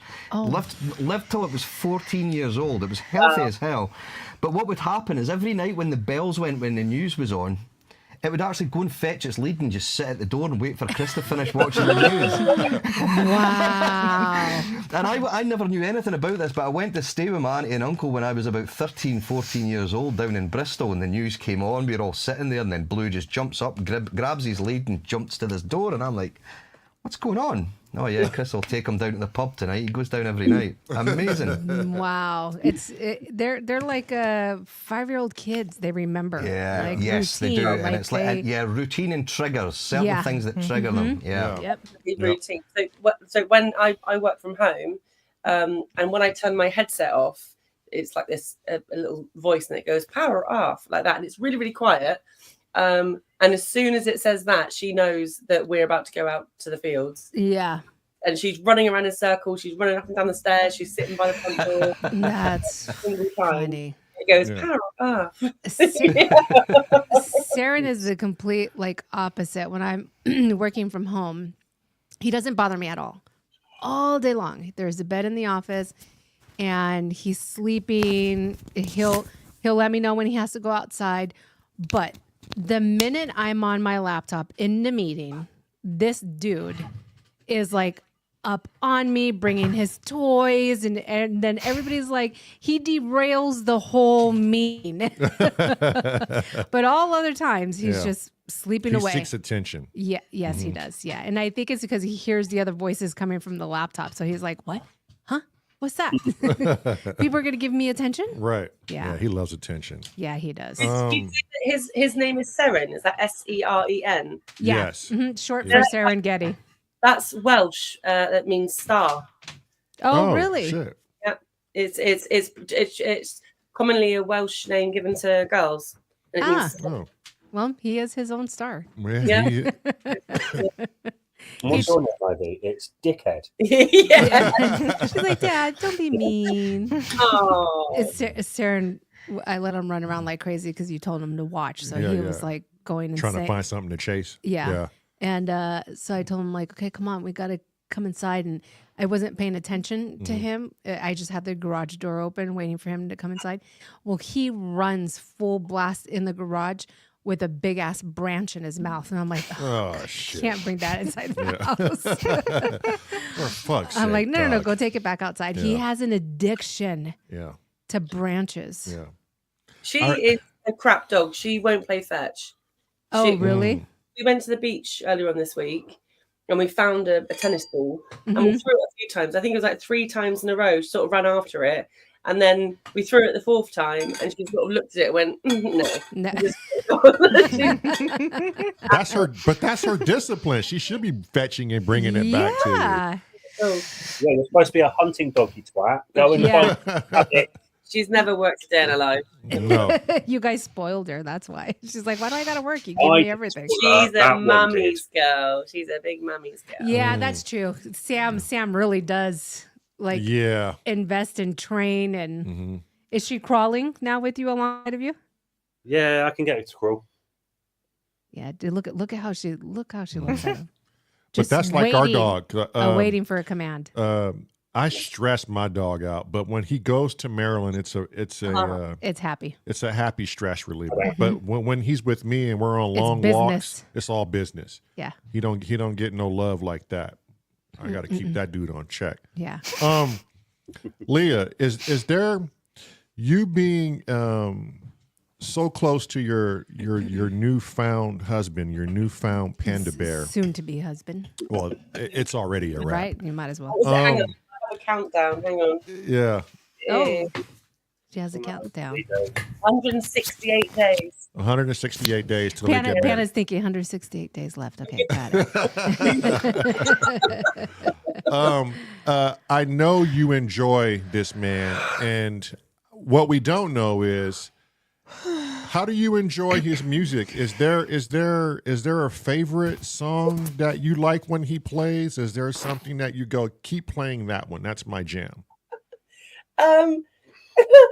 So No.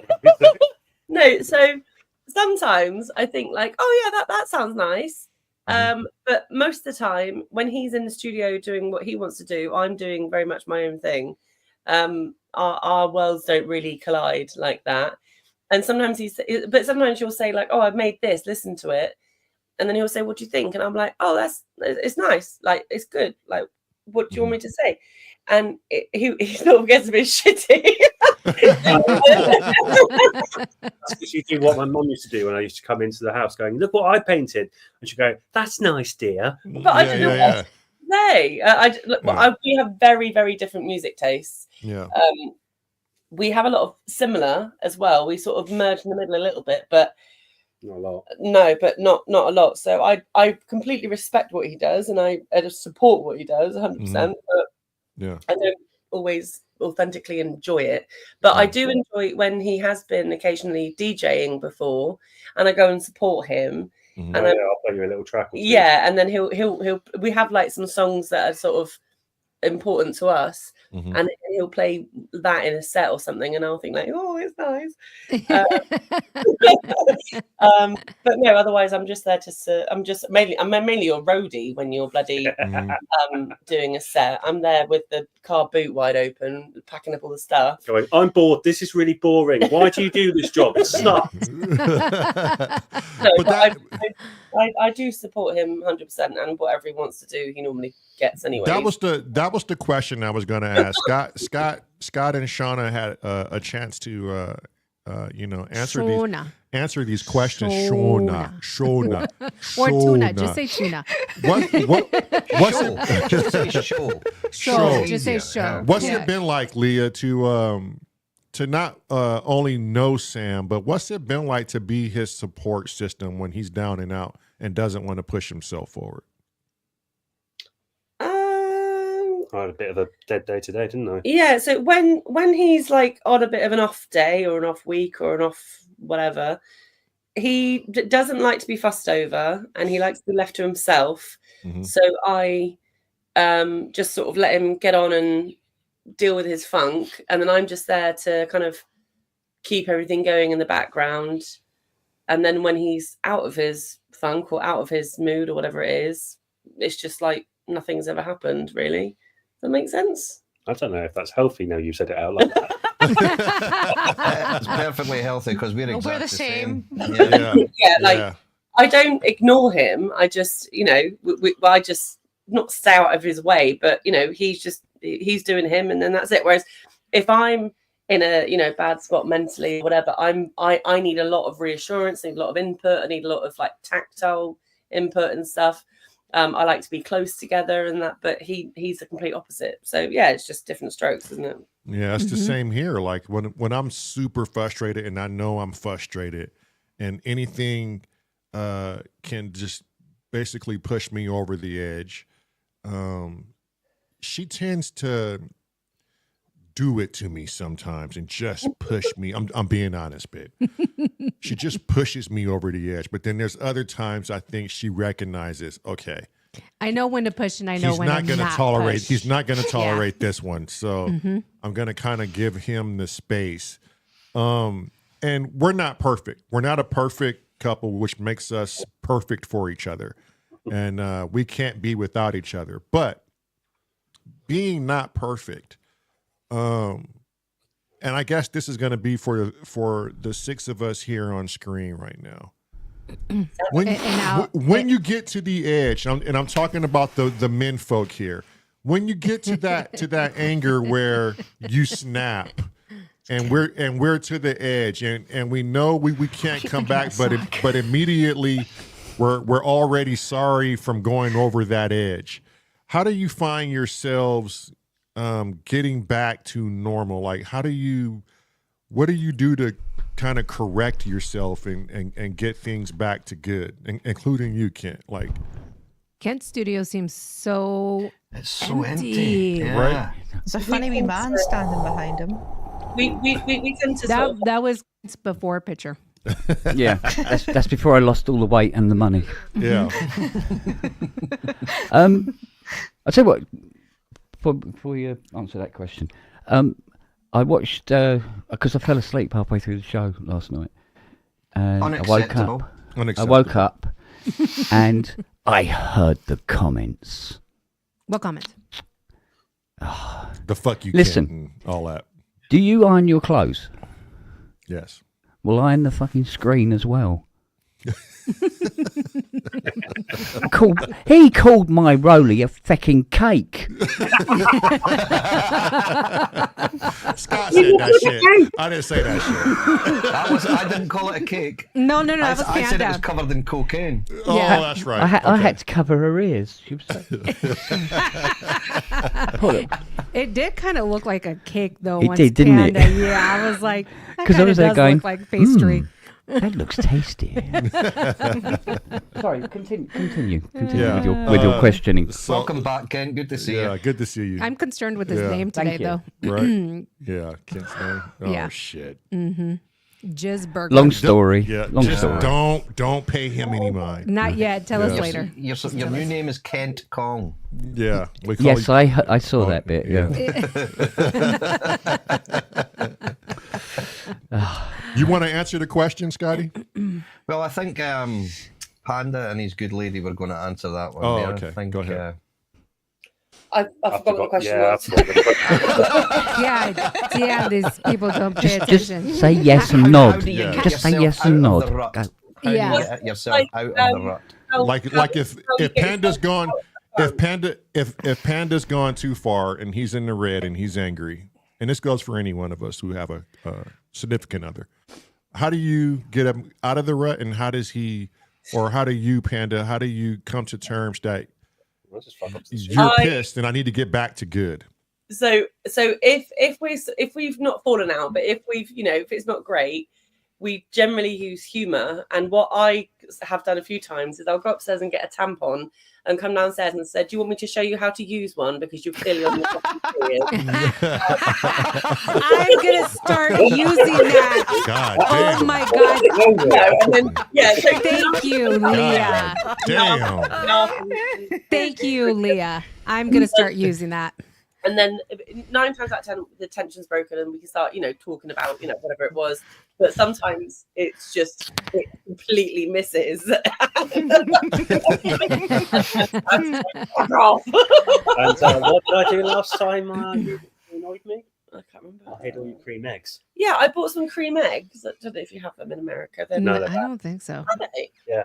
What's Kinder cream? Eggs and cream eggs are banned in America. Cream eggs. What is that? Yeah, it's a British confectionery. It's like chocolate and delicious. Like an icing whip in the It's middle. a fondant. Yeah, fondant kind of It's thing. just like yeah. pure sugar deliciousness. They're lovely, Yeah, though. and then Have you seen the Terry chocolate orange one they're doing this year? Is it Honest like, to God. The other day. is it like the Cadbury cream eggs? Yes. Yeah. Yes. Oh, we okay. have those Yeah, we here. have those. Yeah. Cadbury. Oh, you do? Yeah.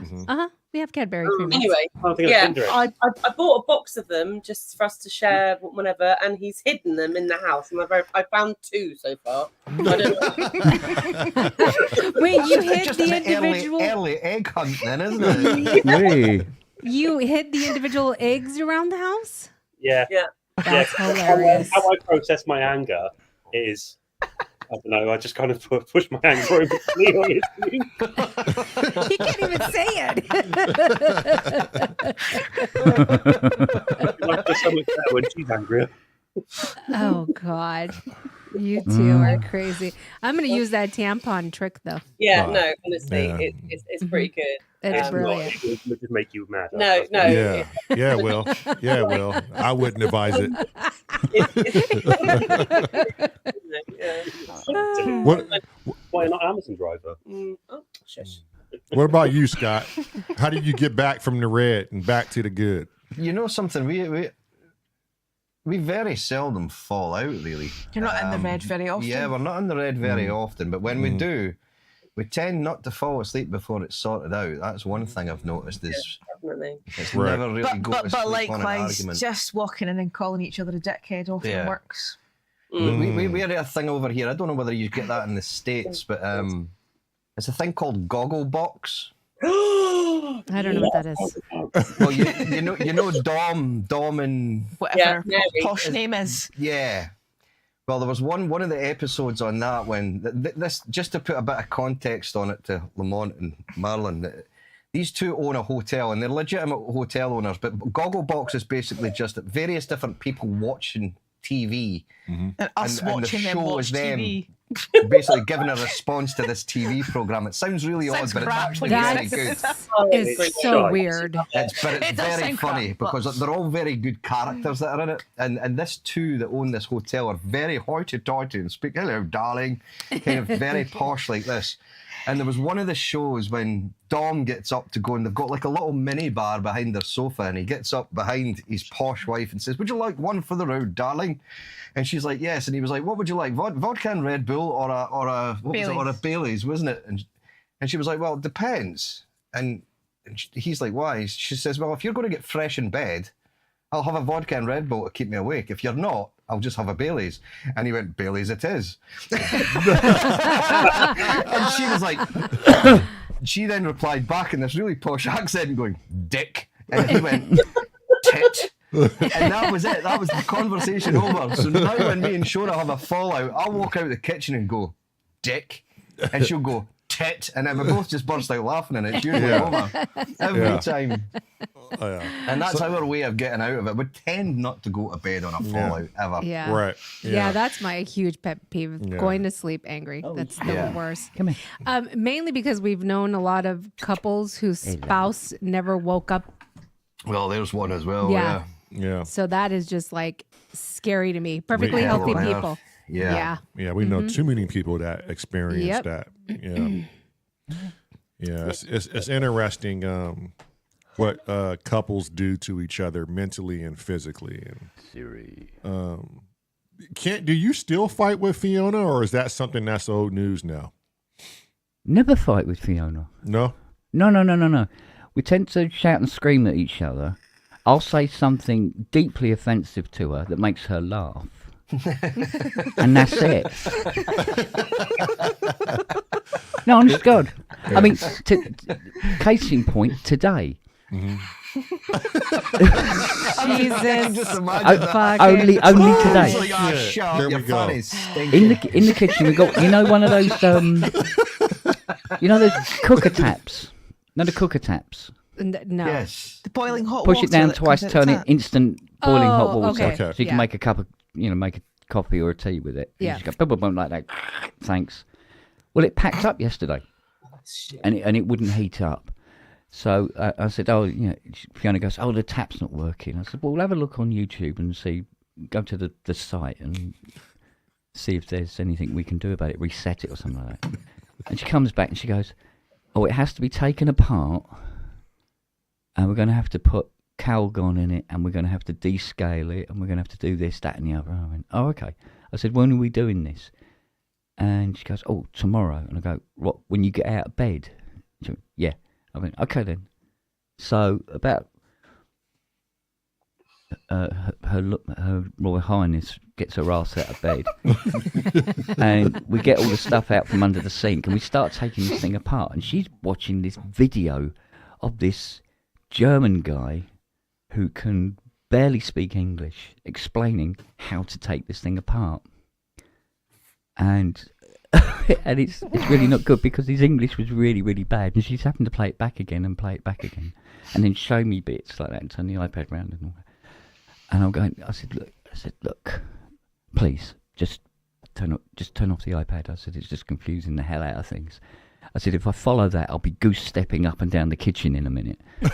Right, I'm going to invade fucking Poland before I get this thing finished. All right. So she's going. Oh no, because it's full of things. I said, it's not. It's confusing me. And she goes, oh well, I'm understanding it. I said, right, well you fucking explain it to me then. So she started explaining how to take this thing apart. So I'm taking it all apart anyway. We do all this. We get it sorted out. And she's there at the sink and she's trying to rinse it out and get all the crap out the bottom before we're putting the tablets in. And she's there and she goes, the tap's not working. I said, yes, I've had to turn the water off, you silly bitch. Otherwise we'd be swimming now. And she's going on about, and then she starts going on and this and that. And I was like, look. I said, I'm take it up into the shower and I'll clean it in the shower. She goes, well, the water won't work up there. I said, it will. I've only turned it off at the fucking sink. I haven't turned it off in Bristol. It's going to work. So, Oh my God. So take this thing out, rinse it all out and everything like that. And I said, right, put about 20 mil, no, what was it? About 20 millilitres of this liquid whatnot. And she looks at the bottle and she goes, it's a whole bottle, blah, blah, blah, blah, blah, blah, blah, blah, blah, blah, like this, right? And I'm going, I said, no, that's 200 millilitres. Right, and the water that's in it, and this thing starts bubbling, right? And it's going, there's all this fucking hydrogen gas or whatever crap's coming off it. So I put it in the shower and I just close the doors. And she goes, will it be all right in there? Well, yeah. Probably. It's just fucking old woman. There's a difference between 20 and 200. It's the extra naught is fucking clue. The extra digit at the end. The question is, did it fix it? Yeah, I think it nearly burnt a hole in the bloody bottom of it, to be honest. But we got it all back together, and we put a new filter on and new washers and all the rest of it. And she goes, well, that was a job well done. We did all right. And I went, we? You watched the video. It's like, freaking old woman. So, but it's like, and that's what every day is like. Yeah. But it's fine. It's absolutely fine. Mm-hmm. So I must admit that sometimes I do things that I'm not proud of. I must admit. She start bollock naked in the kitchen one day, and she was bent over trying to get the Weetabix out of the cupboard, and I just went right, like that. And she went into the cupboard and was fucking shit everywhere. It was crashing. There's stuff coming off the shelves. And she bumped her head and I said, oh, sorry, darling. I said, I couldn't resist it. I swear. And it was like, and she was like, she goes, oh, babe, my fucking head, you bastard. I said, oh, baby, I'll kiss it better. She goes, yeah, well, my arsehole hurts as well. Okay, go and kiss that better as well.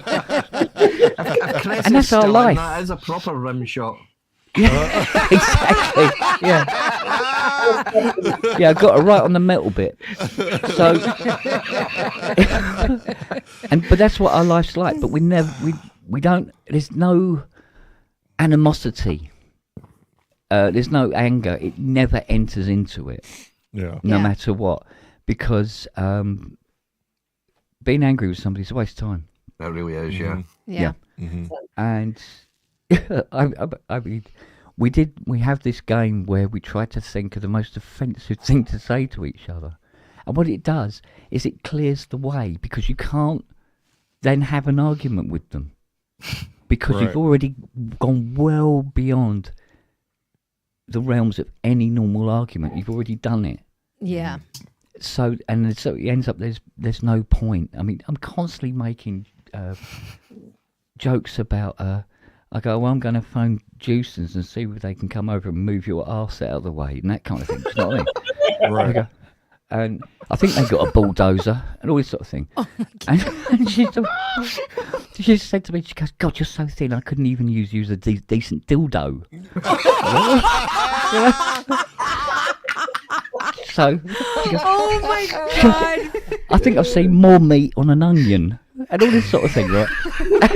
Oh, God. Jesus. Yeah, and all this. You know, once you've done these sort of like comedy insults with each other, I mean, we're rolling about laughing. We have fucking pains in our stomach from things that we're saying to each other, and yeah, it's a very stable, healthy relationship It's based stable, on abuse. Based on abuse. Based on what kids think is fucking funny. Yeah, I've never heard somebody say, she said that I'm so thin I can't even use me as a dildo, and then say we have a very stable and healthy relationship. oh, it is, because I mean, we spend our time laughing. Yeah. You know. The thing It is, is it's all always- done, but done in jest, and that's the thing Yeah, that keeps Yeah. it alive. Yeah, absolutely. I think the only time we really had a proper argument, well, not a part. It was when it's bad, nothing is said. And what it was Christmas, and she opened her present that I got for her, and what I got her was one of these huge table, big coffee table for the front room. That's, you know, where they take pieces of wood and stuff and then they pour the resin in and then they cut it and shape it and polish the shit out. Yeah. 1,500 quid this thing was, and it looked brilliant. And so she unwrapped it and I said, look, there you go, because she'd been looking at videos of it on YouTube like practically all year. And it was a big table, so it was in this cardboard box. So I presented her with this cardboard box. She opened it. There's the table, and she was very quiet. And I said, "Is there anything the matter?" And she goes, "I would have preferred it if you'd wrapped it." And I went, "Excuse me." You know, it's not like I could get this under the tree now, is it? and she just wanted me to present her with something that was wrapped. Right. And I copped the arse badly at this because I spent the last penny I had on this bloody thing for her. And she had this strop on because I hadn't wrapped it in Christmas paper. So I walked out on her. Now, being agoraphobic, that meant I had to go and sit in the Chrysler out the front of the house because I can't fucking go anywhere else. So she knew where I was as well, which made it worse and pissed me off even more. So here we are, Christmas night, and I'm sitting in a fucking freezing cold Chrysler. I forgot to bring. I got no diesel. I can't even start it up and turn the heater on. I'm fucking freezing. And she never come out after me anyway. And in the end, I just came back in. And we were just dead silent. Yeah. Just silence. And it was silence like that until Boxing Day morning. Yeah. And Well, he had to go out and cool off. That's all. Oh, and so he did. yeah, but what he was sitting there, I just kind of was seeing it, started to see it from her point of view. Mm-hmm. And the fact that, to me, the fact that it wasn't wrapped in sort of like paper with pictures of Santa or fucking snowmen on it or something. Yeah. Didn't seem important to me, but it was to her. Yeah, It's very important. Yeah. Wrapping. So I made sure that I go, because I'm a bit like George Clooney, where you plan things ahead, and sometimes it can take for ages before you drop the bomb. Mm-hmm. And I waited until the following Christmas, and I wrapped up this little box for her under the tree, and she went, "Oh, you've got me a present that's wrapped. Well, no, because it's wrapped, it'll be fine." And what I'd done is Oh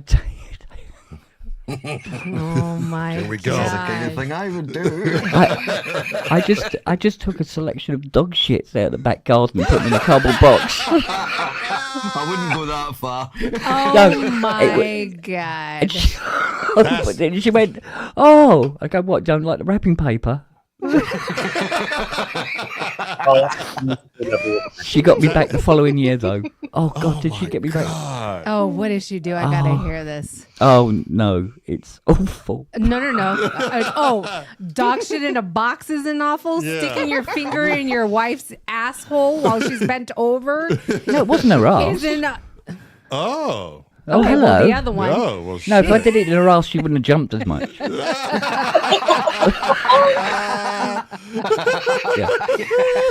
And I didn't have the angle for one in the pink, one in the stink. So there you go. Oh, my God. God damn you. No, I love her with every fibre of my being. I really What do. does she do to you the next year? I can't.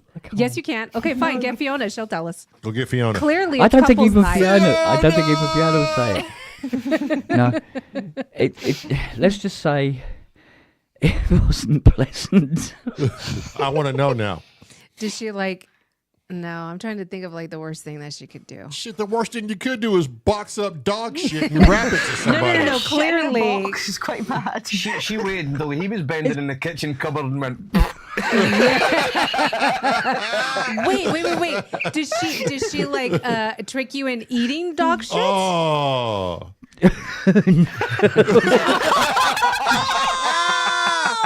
Oh, what? I could. Well, okay, what was worse than No. shit in a box? Can't say it ain't But so. eating shit. Say it's not so, Ken. It transpired that it. I love the way you guessed. But Oh, no. she hadn't, but she'd done all the groundwork to convince me that beyond a shadow of a doubt, she had. Oh, my God. Oh Did my she give you a God. frozen Marmite or what? What was it? I don't know I don't know how she did it, but it was very and she just did everything so convincingly. And it was just a very unpleasant experience. It was really bad. Damn. Okay, tell us the fucking story already, Spawn. I mean, I already guessed it, so you might as well just tell us the story. Come on. Well, I think he's talking shit. no. Quite literally. That day he was. Yeah, no. It was based around this pie thing she'd done, and it was and it was. Man, it was a shit pie. Yeah. Yeah, and because Pie. because the good part about it is how well you can act. Yeah. 'Cause she was acting. She gave it to me. And I was halfway through this rather tasty pie, I must be. And then she came in and she goes, "Right, I've got," and she was doing the whole sort of like, "I've waited a year to get you back, you fucking bastard," and really put it on beautifully. I mean, Robert De Niro go, "Oh, well done, girl. That was brilliant acting." And she did it really, really well, and really convinced me that I'd been eating dog shit for the last 20 minutes. And it was, and I wasn't proud of being in the toilet and throwing up. And the beautiful thing was, it was actually a really nice pie. In a pie. In a pie. In a pie. Yeah, in a pie. So she'd done it very, very convincingly. But it's more about the way the acting that she does, and because I know her very well, Yeah. she knew exactly which buttons she had to push to make it work. Yeah. Did you taste it or like kind of say to yourself before she even said anything like this tastes like She had shit? put something in it that made made it have a Kisses. strange taste, Scotty would say it was Marmite. and then imagination filled in the gaps. Right. So she's really good. Oh, mate. But no, she's brilliant. She's brilliant. Oh man, that she kind got of you thing. back. I'm amazed I guessed it. Yeah, James Dyson Marshite. saying Marshite. I think she had. But you know, she had put some dog food in it though. But it was, but that helped because there was this unusual taste. Yeah. Yeah, so But that you kind of couldn't set quite- it in your head that you've eaten something Yeah, you shouldn't. because you have, can't yeah. go. Wait a minute. Is there dog shit in this? You know, you don't know precisely what it tastes like, do you? Right. So- But you don't want to say something like that and hurt her feelings over a well, fresh yeah, pie. no, exactly. Yeah. Go, your cooking tastes like dog shit, darling. Did you know that? Yes. That'd go down well. I put shit in there. So, Oh my god. Is there any reason for you to believe that you really ate dog shit and she convinced you it was a joke? no. Okay. No, because it was just about getting me. Mm-hmm. So, So there's no vindictiveness or anything in it. So you involved. threw up? Really? You really went up there to throw up? Well, She no, let it go all that I way? was kind of like, ugh, like that, because Yeah. she'd done it so convincingly. She'd done it really, really well. That's a fucking poker face. Yeah, Right. and because we were always That's pulling scary. jokes on each other, and it's very slowly escalated over the years. Mm-hmm. It did get to the point where, yeah, this is obviously the next thing to do. Kind of Yeah. thing, It's you know. have one of us eat shit. Yeah, kind of Jeez. thing. So, Yeah. James Dyson said, "My ex, yes, ex, made me dog food pie. Yeah. Funny enough, best thing she ever cooked." Damn. well, that's the thing. You see, dog food is actually really, really quite tasty. Some of them. Well, I'm sure some of them are. They have to make it edible for a human in case of Yeah. yeah. catastrophic failure, right? Yeah. So, Yeah. Oh my god. I think that's- pedigree chum was one of the best tasting ones. Oh my god. How many have you tried? 2. Okay. This one and obviously the one we get for these guys. Okay, I'm gonna be honest. Oh my god. You didn't see me do it, but I had to find out. You ate dog food? Sorta.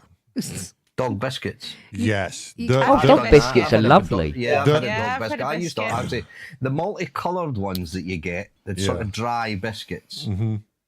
They're actually, I used to eat them all the time when I was younger. My mum and dad. the Yeah, I did. Oh my I did. God. Yeah. Is that why you're so fucking weird, Scott? Yeah. He's like, I You should didn't see like. when I'm happy. They I used to wag do my these tail little and pink everything. square ones, Oh my little pink God. square ones about that big called Vim. Mm-hmm. Back in the 60s, early 70s, they were so. I used to eat them all the time. Yeah. I ate the Used to piss the peanut. dog off, no The end. peanut butter banana I one. ate the peanut butter banana one we just bought. Was it good? I don't know why. I just like I have to see what drives this dog so fucking mad over Mm-hmm. the street. And I took a little nibble and I said, "Oh shit, I can eat this whole fucking thing right now." Jesus. Leave Saren's treats alone. I know. And I was like, "How much sugar is in this?" Mind you, I've had tripe. I'd rather eat fucking dog shit than eat Oh, tripe. I can't stand tripe. No, somebody gave me tripe one day. I was like, oh, Jesus. I I couldn't used even to- look at it. I used to live in a flat where the couple below me, it was like a one up, one down kind of. There was like basically a block of 4 houses. There was 2 on the lower level, 2 on the upper level, and I lived above a couple that stayed downstairs that had 3 dogs. And every Thursday night they would cook tripe for their dogs. They never opened the house windows, and it would all come up through the floorboards at our Yeah. house at the time, and it was absolutely Talk stinking. Smells about- awful, doesn't it? Talk about smelling shit cook. That's tripe. Fucking Yeah. tracker. Yeah, it's Fucking a tracker. horrible smell. Eh? Tracker Jack. Who's the good boy? Is that Kent? Kent, are you good boy? Lamonte's a good boy. I know damn well. I think it all started with James Dyson saying to me because I was eating dog biscuits rolled Yeah. over a good boy. Fucking Scott eating dog biscuits. I mean, Whoa, hang on a minute. You did too. Yeah, Yeah, but you exactly. you were eating them by the handfuls, you Wait, motherfucker. wait, I Panda. only had a nibble. Yeah, for A real. nibble, Scott. Nipple. Wait, Panda, did you try them too? Oh, we used to go fishing for carp, and carp love dog biscuits. And so I'd put one on the hook for the fish, and then I'd eat one. Oh my God. There you go. Yeah. I think everybody who owns an animal at one point or another had to have tasted the food they've. No. I've never tried No. dog food. I've never No. tried dog food. I've never Yeah, tried I've never that. tried dog food. The either. dog has eaten plenty of our food. Yeah. Yeah. When Not me. when we first got Zach is a lot bigger than what Max was. We, I was telling you we had a short-haired shepherd before we had Yeah. Zach, and we had for a spell for like 3 years we had them both together. And when we moved to this house here, we went out. We just built decking out the back. We were having a barbecue, and Shona had prepared all this like marinated chicken and various bits and With bobs. chili. And chili. Yeah, it was very, very spicy. And because Max, the older guy that we'd had for like 8-9 years prior, he would never jump up at a kitchen work surface. It's He also would just too stay little. down. Yeah, and Zach's a lot bigger. So Shona prepared all this food, and I was building the decking at the time, wasn't I? And Shona came out to speak to me, came back in, and she was like, "Scott, what have you done with the food?" And I'm like, Oh my God. "What?" And it was raw chicken, it was steaks, it was sausages, it was all Raw marinated, salmon, skin roast on, salmon, covered in chili. And Zach had basically just went on the bunker and pulled it Cleaned down. it. Because Yeah. he pulled it down onto the floor, Max was like, "Oh yeah, dancer." So Oh my. the two of them cleaned it all off. It was all finished, wasn't it? Did they get they were- sick? No, they were fine. Both of them were Oh my God. absolutely fine. But Saren would it have was funny died. because Max was kind of looking at Zach as if to say, "It was him." Yeah. Was it cooked or was it raw? Raw. Raw dogs- chicken's good for dogs. all Yeah, raw. dogs yeah, can yeah, handle yeah, that. yeah. Yeah, dogs Except can handle our fucking dog. Yeah, our dog. Yeah. He's the most non-dog ever.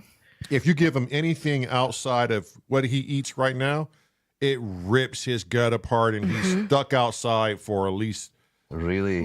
hours. Every hour Hours. on the poor hour. son of a bitch. Yeah. Yep. Yeah. The only thing with ours seems to have So been sensitive. chocolate, isn't it? Chocolate's a bad one with them. Well, Max more so. Well, than we Zach. had we'd raw fed them for a little while because it seemed to be Yeah. good for Max. Although it's never good for Zach, but raw feed apparently was a really good thing for a while.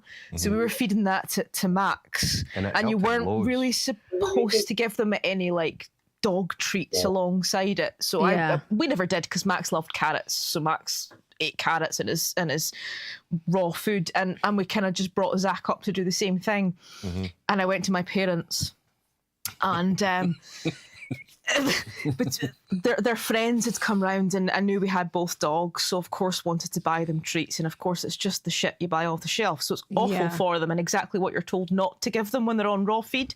Yeah. And I said to my, because of course they just gave the treats to my dad because that's who they were visiting, and that was fine. And I said to my dad, just be careful with what you give them because they're not really supposed to have treats like that. So Zach had his one that he ate really gently and nibbled little bits and all the rest of it. Max inhaled his, so Dad went, "Oh, that's lovely. Look at that. It's funny. The little dog's eating more than the big dog. I'm going to give him another one." Max absolutely shit all over their cream carpet. Cream carpet. and everything. Yeah. Cream carpet in their Damn. bedroom, and I was like, "See, that's what happens." Oh, man. Show's mum and dad were saying we heard him. He was sort of pacing the room and crying shit, a little it's a bit. But we chamomile thought he one. was maybe just restless, and Yeah. then the next minute, Everywhere. Oh, that poor fuck. dog. Poor Yeah. dog, exactly. I was so annoyed at that. I was like, "I told Yeah. you." Poor Yeah. dog. People don't know when dogs have diarrhea, it is one of the most painful things for an animal to go through. Yeah, poor thing. I was told by our vet, we used to work for a few years, that pain is intense on dogs. Yeah. Poor Yeah. thing. Yeah. Especially when they're so proud and you know, if they even think for a second that they might have an accident in the house, they're Don't want mortified. to. Yeah. Oh, yeah. Right. That they hate it. So when they're not well, and like we've had one episode with Zach, and we actually took it in turns. We had a night up on the sofa each with him because he was Yeah. out, and you just feel so sorry for him because his Yeah. face, they just hate it, and it's clearly sore. But you know, Yeah. if they have to do it in the house because you're not there for that split 3 seconds that they need you, Yeah. Right. and then they're mortified and it's horrible, and you just feel so awful for them. Yeah. Yeah. Our dog almost looks at us like he's embarrassed, but he's in Yeah, pain. it's like Yeah. ashamed, It's like embarrassed. shame. Yeah, because I think Jack, our vet, was telling us it's not so much it coming out, but it's their intestines and their stomach that's That's tying them up and making things tighter. well, it's like us when we have a stomach flu and we're shitting, and then there's nothing left to shit, and you still have that, Bile intense. kinda, Yeah. It's the same intense feeling. Yeah. Yep. Well, the way we explain it in this house is, Jesus, my stomach's bad. I've just had a cup of tea in the toilet. I just had beef broth.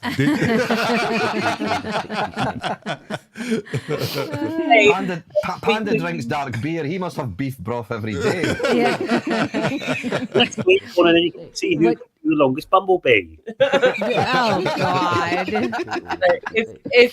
If one of us has like a tummy bug or something, we say like, "Well, I've just pissed out of my arsehole."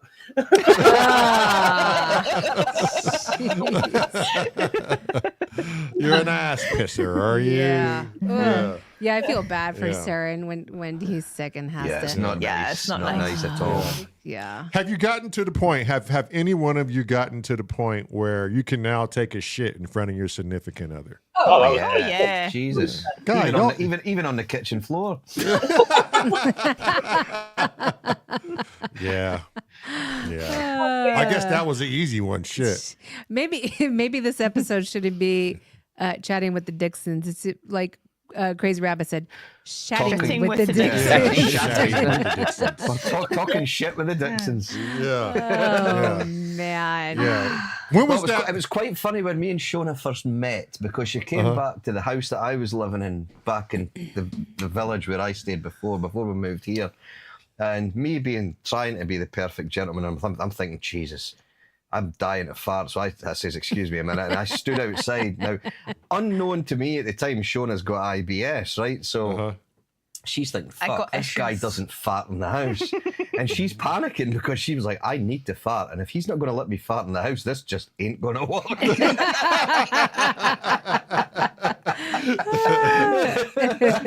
So no, that quickly got quashed.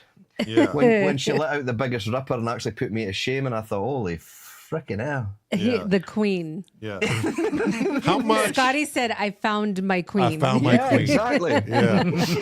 How much? And this goes for this goes to everyone. How Crazy much? Rabbit said, someone fart on air. Well, I'm not gassy, so I Yeah. can't. Sorry. No, I'm not ready. Yeah, I'm not ready Yeah, either. I'm And ready. if I I need get a one, few I'll more let you. beers I'll let before you that have it. wabbit. Yeah. If I get one, I'll let you have Kent, are it. you ready to fart? I often don't. I tell you, I think if That's Ken probably a farted, he problem. would disappear. Yeah. Yeah. Yeah. it's you know, like when you let air out of a clothes. balloon really slowly. Yes. It'd be more like that. Yeah.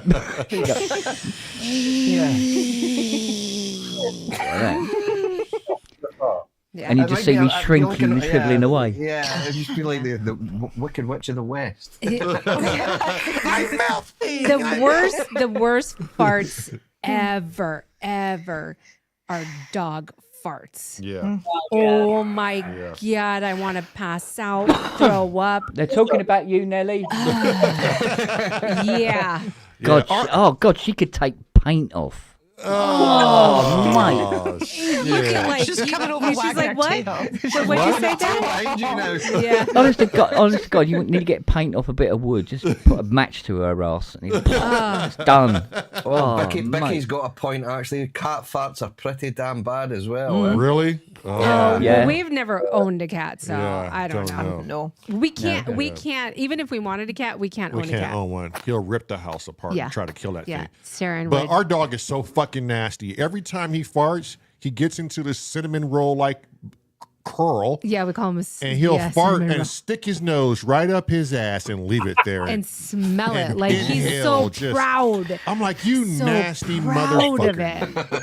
See, if Zach farts, he runs away He and runs hides. away, yeah. You go, cop that. Yeah. Rate it for me. What?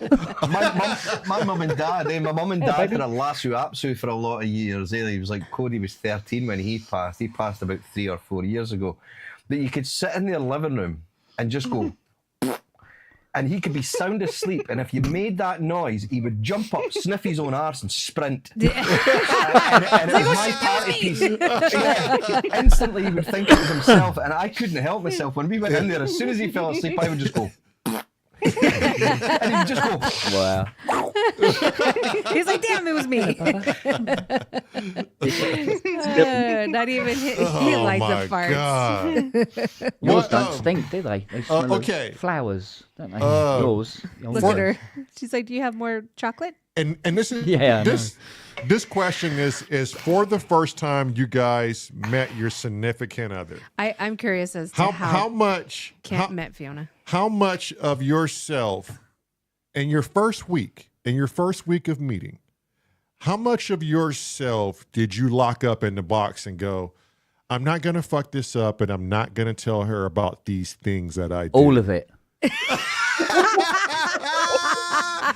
Every single fucking fiber. Can't hurry up and answer that question. Kid Kong ain't got nothing on me. How did you meet Fiona? I think it was a card in one of the toilets. No, it was Fuck. Damn! He was in his local DIY shop. I thought it was only for the night, but apparently she was a lot cheaper than I thought. No, I think it was a dating site. Because I'm not going to meet her outside anywhere, really, am I? So, and she came round and we chatted and just hit it off.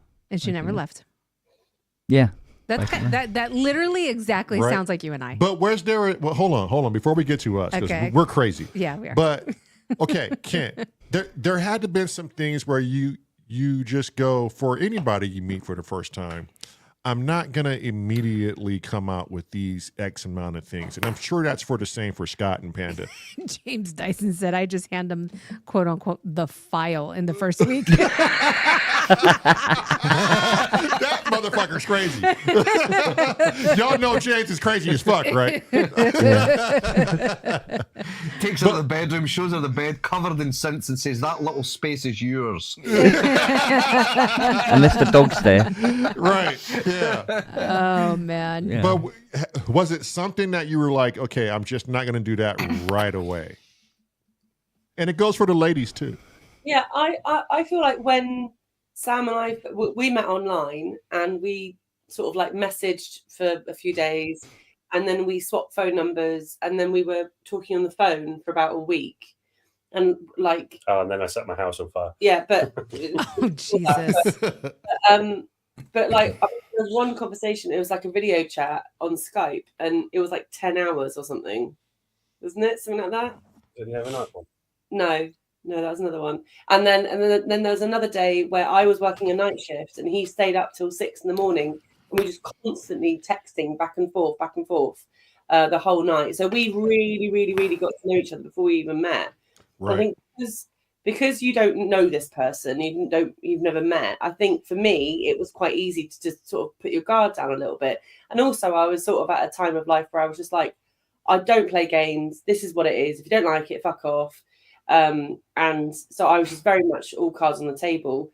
But I think from you, you did hold a few things back. Oh, why do you think I set the flat on fire? So I burned the evidence. No.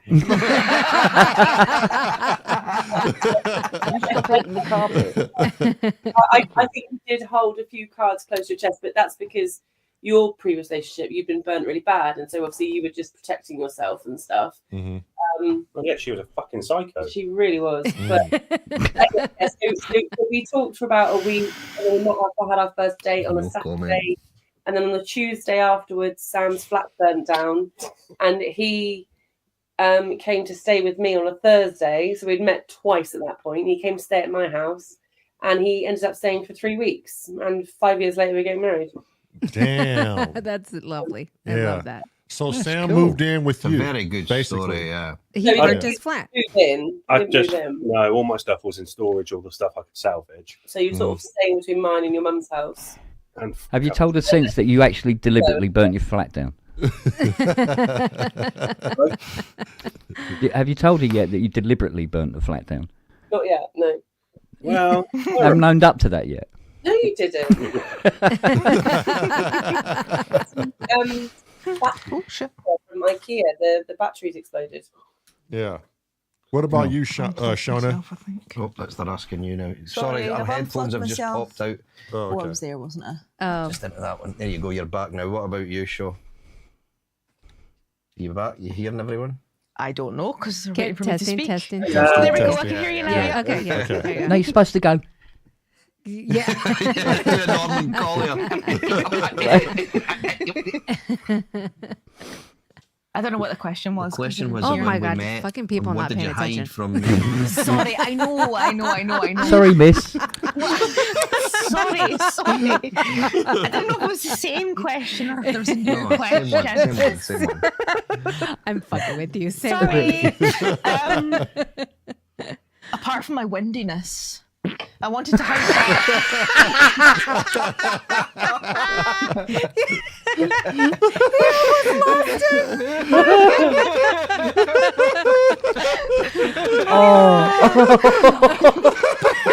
Poor thing. That must have hurt though. It did. Could It really I hurt. Bet. I yeah. was really I quite love that disabled for a apart from long my time. windiness. Yeah. Well, I've got to be honest. Then to come to find out that the windiness is actually what brought you together. Brace yourself, Agnes. The kids are coming to tea. Especially when he was hiding outside to fart. It was like, oh, Jesus. Yeah. This can't work. This cannot work. But anyway, it did. I have told her, Marlon, that you passed on breathing in other people's farts is good for your health. So Yeah. So we will live forever. we will Yes. live Yes. forever. Yeah. Yes. Us too. We will live forever. Yep. But I think it was the second date that we went on. We ended up stopping in at a place for breakfast. And this place had like tell that. plastic seats, right? And we goes in It and went. Shona's trying to speak to me I so did. quietly because we're in this restaurant kind of breakfasty place. And she leant forward on the table to speak to me like this, and on this plastic chair it just went. I didn't know you could play the harmonica. Oh, it was impressive. Honestly, for me, it was impressive. And I mortifying. worked on an oil rig for like 12 years, and I was like, good Wow. arse. And the first thing she said to me was, is anybody looking? And I went, Everybody. everybody. But it broke the ice because It Scott did break realised the he could ice. then Well, fart it broke the inside. chair as well, but it broke the ice. Oh, man. oh shit. Oh, jeez. We have farting contests at night. Yeah, we do. We know. You know what? I think if you're in a relationship where you cannot fart in front of your significant other, there's You're something screwed. far wrong. Yeah. Yeah. Yeah. Yeah. Was that it though, Shona? Was it something else? I don't think you had anything to hide, really, did you? Not that I know of. No, I don't because think either of us well, did. much Really. as we didn't meet online, we met in person, but we got to know each other really, really well through chatting online after we'd met. Yeah. So, like Panda and Leanne say, we got to know each other really, really well. So when we came together for what was the second time, but by that point, Just to let you know, his name's Sam. well, I know, but he's called Panda. So Wait, that's Panda. He's always Panda. He's always Panda. He's always Panda. Yeah. Part-time fireman. when we got together, we kind of knew a lot about each other. So getting together properly, which was for the second time in person, but we'd got to know each other really well online. Yeah. So Yeah. there wasn't a lot that we didn't know each other about each other by then. Yeah. Which was good Probably because true, yeah. you know we didn't meet online, so there wasn't the case of we didn't know what each other looked like, and there was no worry that There was the no person wasn't catfish real worries, or whatever because we'd met in person. But then we got to know each other so well online before we then came together again. Yeah. So yeah, there wasn't a lot really. I think that's the best way to really like. meet online, chat for a little bit, and then meet in person, and then you'll see if you have like that chemistry in person too. Yeah, well, we initially met in I think I told you this. It was in a vodka bar in Glasgow. Oh yeah, Yeah. Yeah, and it's an easy one to remember, isn't it? Because it was the same day as the Glasgow airport bombing. Oh, okay. Yeah, and it was like a terrorist attack on the Glasgow airport at the time. And we were sat in this bar watching the news on this telly that was just in the corner. There was no sound coming out. And that's how we remember the day that we met, is because which is pretty sad, but it was a brief sort of meeting, and we sat together because I was out with a friend who was dating one of Shona's friends, and we stayed miles away from each other at the time. And then Shona started stalking me after that. She ain't laughing. But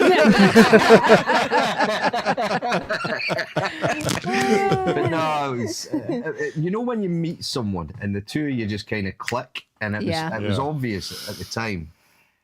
When I look back on it now, it was obvious something was going to happen from it. But yeah, you want to know what I did the first day I met this woman?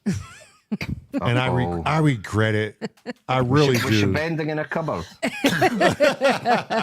I'd only wish. No, but there was some ass grabbing. There was some ass grabbing. Was there? At the end of our first date, we met up. We were saying bye, and I went to give her a hug. And have I showed you the size of my hands? And I could palm a basketball with my hands. I used to play basketball. No. And for some reason, I don't know why I did this. Maybe it was the black Jesus in me. I thought. But I reached down to give her a hug and a kiss, and I just grabbed the biggest handful of ass a guy could grab.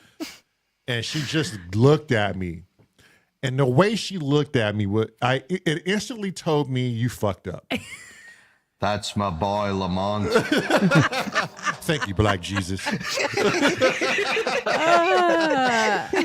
then she just gave me this awkward look. Like I was surprised. She was I surprised. was not expecting that. And she was like, this is what you do after a 3-hour date. You grab someone's ass. And I was so embarrassed, and I was speechless. I didn't know what to say next.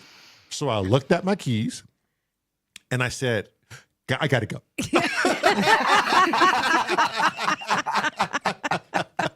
I got in that truck so fast and left. I said, great, she's not going to call me back. I'm that fucking guy who is just grabbing asses 3 hours after the first date. You know, it was horrible. That was hilarious. I sometimes regret it, but hey, it was the one thing that I was trying so hard to do everything right that day. Yeah. And I did. I did everything right. But when it came to the end, it was like, somehow I got so comfortable with this woman. It was a good idea to self-conscious to go grab her ass Grab now. her ass. Yes. That's just a male instinct, though. It is a male instinct. That's Right. a male thing. You just gotta know. You just gotta know. Yeah. Yeah. She had these tight red pants on, and red means go in my book. Exactly. And if she's got a grabbable arse, you've got to grab it. It's as simple as that. And you know, Black Jesus, a black man got to grab some booty. Exactly, Lamont. Oh, Thank you, Lord. Black Jesus. That's hilarious. Yeah, but we also met online. Yeah. And had it not been for our two blue nose pit bulls, she had one, I had one. It was actually our dogs that brought us It was together. the dogs that Really? brought us together. Yeah. And how did the dogs get on? So my profile picture was me and my dog. Like I was looking at something outside. I remember vividly. I was looking at something outside, and I was leaning on my couch, and my dog jumped up and put her face right on my face and looked outside too. And I was like, this could probably be a cute picture. And so I took that picture, and it ended up being a really cute picture. And that's the profile picture that I put on my profile on the dating site. And he said the only reason why I clicked is because your blue nose looked exactly like my blue nose. Yeah. Yep. And that's what it was. Yep. Yeah, that's it just shows your fate. Yeah, but If you believe in fate, you know. Oh yeah, I do. Oh, yeah. Fate and synchronicity. But I was in the worst point in my life, I believe. I was in the worst time of my life, literally. I was working a job that was getting ready to close its doors, and I was the operations manager for this ambulance company. And was that the 9/11 place? Yeah. Was that when? Because you had something to do with the 9/11. Yeah, 911 calls and stuff like that. They did 911 calls. I thought it was 9/11. Yeah. Towers. No, Right. No. Okay. And I was, and that year, Scott, was the year Alaska was born. So that, okay. you know, so it was it was that whole thing going. And then I was just in the worst time of my fucking life. And it was so bad, Scott. I fucking didn't trust one fucking woman to save my fucking life. The only woman I trusted was my mother.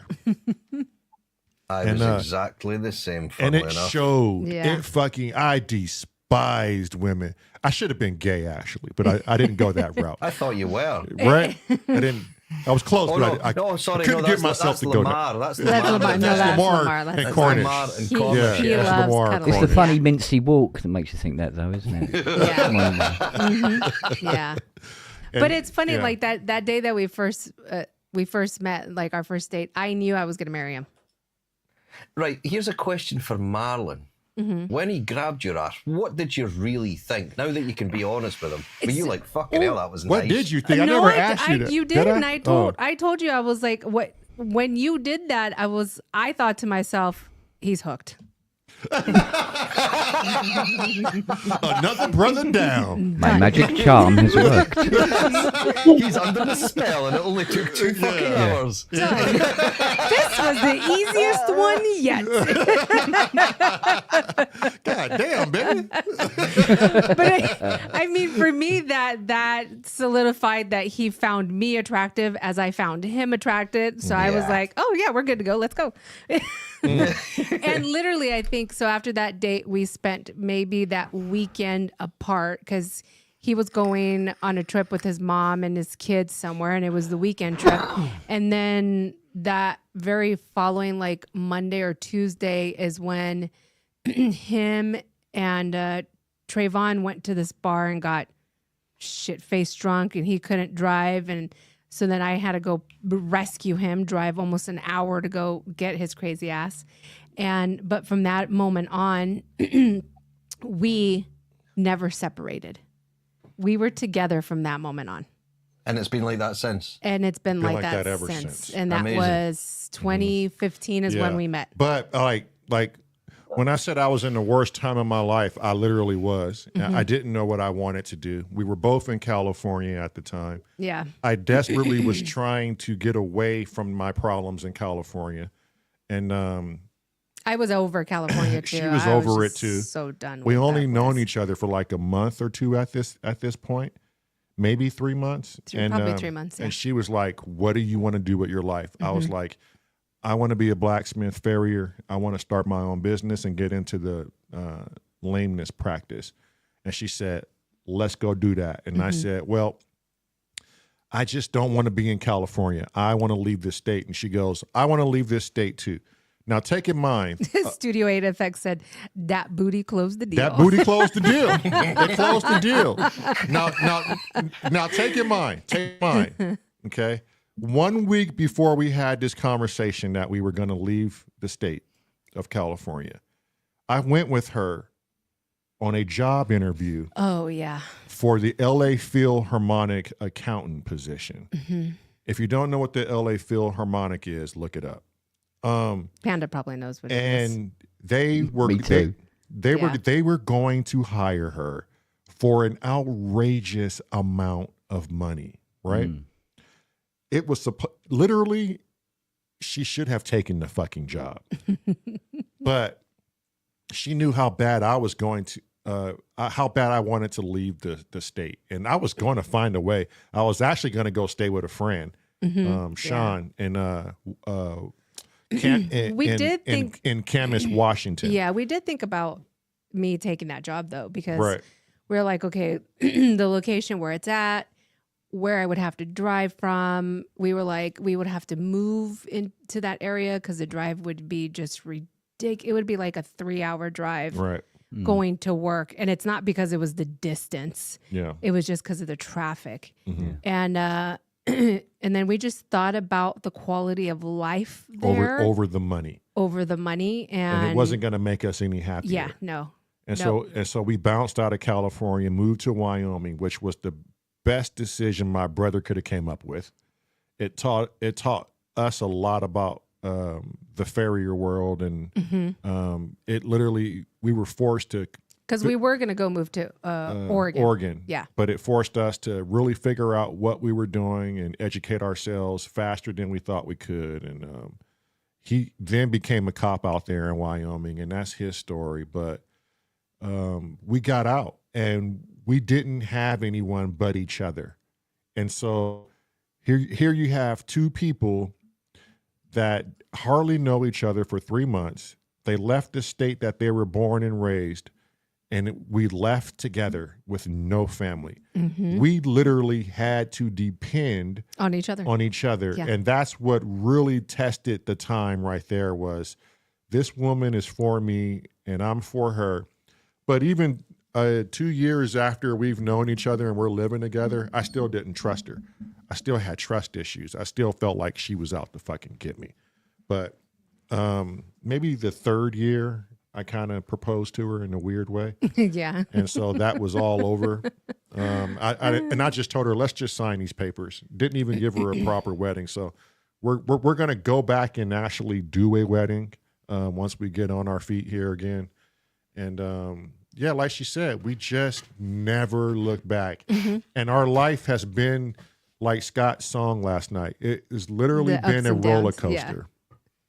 But we have ups, we have downs. We go off the road and detour here, detour there, back on the track, up and fucking down, and it's been the best up and down of my life. Yeah, and never would want it with anybody else. Right. Yeah. Yeah. Yeah. Yeah. We always say it doesn't matter what we're going through, because we always know we're going to come on top of whatever the situation is. Right. And the only reason why, it's because we have each other. Yeah. I could live in a fucking cardboard box with one synthesizer and be happy. Yep. Yeah. It's the story of our life. We always say that. And yeah, it's a great story to tell. The biggest test for any relationship is if you can both handle your own company, just the two of you. Yeah. Right. You're good to go. Yeah. And it's when I was a little bit worried. I've got to be honest about that. When I stopped doing the offshore thing, because our relationship had been 50% seeing me, so 50% me being away, and I was thinking, shit, if I'm home all the time, what's going to happen here? But it's actually, I think it's made us stronger, to be honest. Do you think? Yeah. Yeah. It helps that you're in here like 15 hours of the day.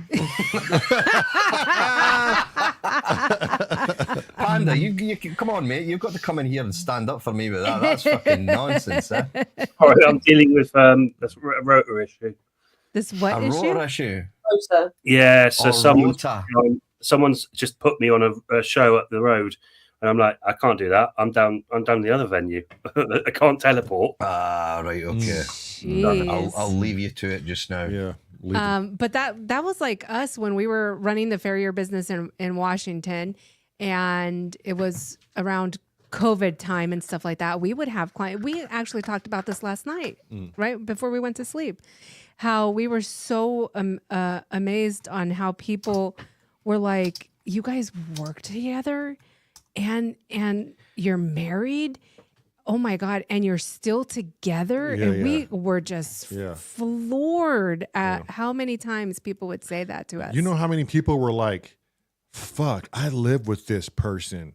And they were divorcing left and right during COVID. And the wife and I were like, holy shit. You mean before COVID, you didn't even know who you were married to? That's what we thought. Yeah. And people were like, a lot of our friends were like, I hate this fucking person I live with. And people were finding entrepreneurships. And I was like, wow. The thing is, and this is going to sound really bad. We liked it because we didn't have to see anyone else. Yeah. no, don't. That was literally us. There was no surprise visits at the door. There was nobody saying, "Oh, we'll come up and stay at yours for the weekend this weekend," because we've got a lot of more so Shona's side of the family. Yeah. And it's no bad thing. We don't mind it, but you would always have this. Oh well, we'll come down that weekend, and usually they'll come down on a Friday and they'll be here till Sunday because they're so far away, or sometimes longer. But we were the same. We were the same we way. had none of that. Yeah. Right. Yep. Yeah. Kent will probably. Kent was probably at home. Because yeah. I Kent didn't even know COVID happened. Lockdown? There was a lockdown? He was like, what? There was a lockdown? Kent, with agoraphobia, because I'm a little bit curious about that. Are you okay with people coming in your house? Is it just you leaving the house that's the problem? Yeah, it's just me going out. So if I was in London and said, Ken, I'm going to pop in and give you a visit, you'd be fine with that? Yeah, not a problem. Well, not a problem me at all. personally, but yeah. You'd be okay with that. When did that start, Kent, for you? A Monday. I can remember when it started. Damn. I'd just come back from visiting a girlfriend in Wicklow, which is in Southern Ireland. And I was coming back, and it was the Sunday night. I was really knackered. I went to bed, got up the next morning, and get ready to go to work. And I got to work and started to feel really weird and shit, and shaky and sweating and hyperventilating and all this sort of That's serious anxiety, that. Yeah, and they said, Yeah. look, just go home. You're a mess. You can't, And I go, yeah, well, I can't operate a bloody welder like this. So I came home and just sat in a chair and wondered what the hell that was all about, and thought no more of it. I thought it was just, probably it was a long weekend. Really, really tired. So I thought I'd just go to bed and have a sleep. And then when I got up on the Tuesday morning, same thing. That's And then crazy. it just, and then after that, it just Got worse became and a worse. thing. Yeah. and it was Yeah. just like What something that year was that? happened. Oh Christ. About 83. Wow. Damn. 83, 84. So how did you make money to survive if you knew you couldn't get out the house? Fixing synths. Well, that was Yeah. no. That came much later. No, I started to just repair cars here.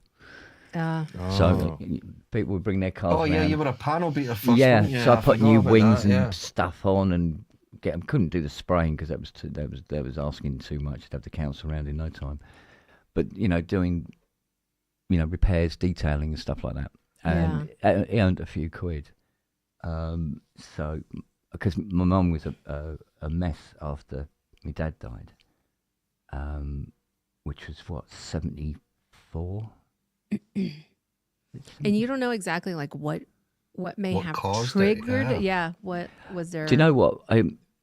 There was somebody said to me about seeing a psychoanalyst, and I had this psychoanalyst come round, and she concluded it had something to do with my dad's death. And I'm going, that was 10 years ago. Mm-hmm. Mm-hmm. I can't really see the connection. Right. The initial shock at losing my dad.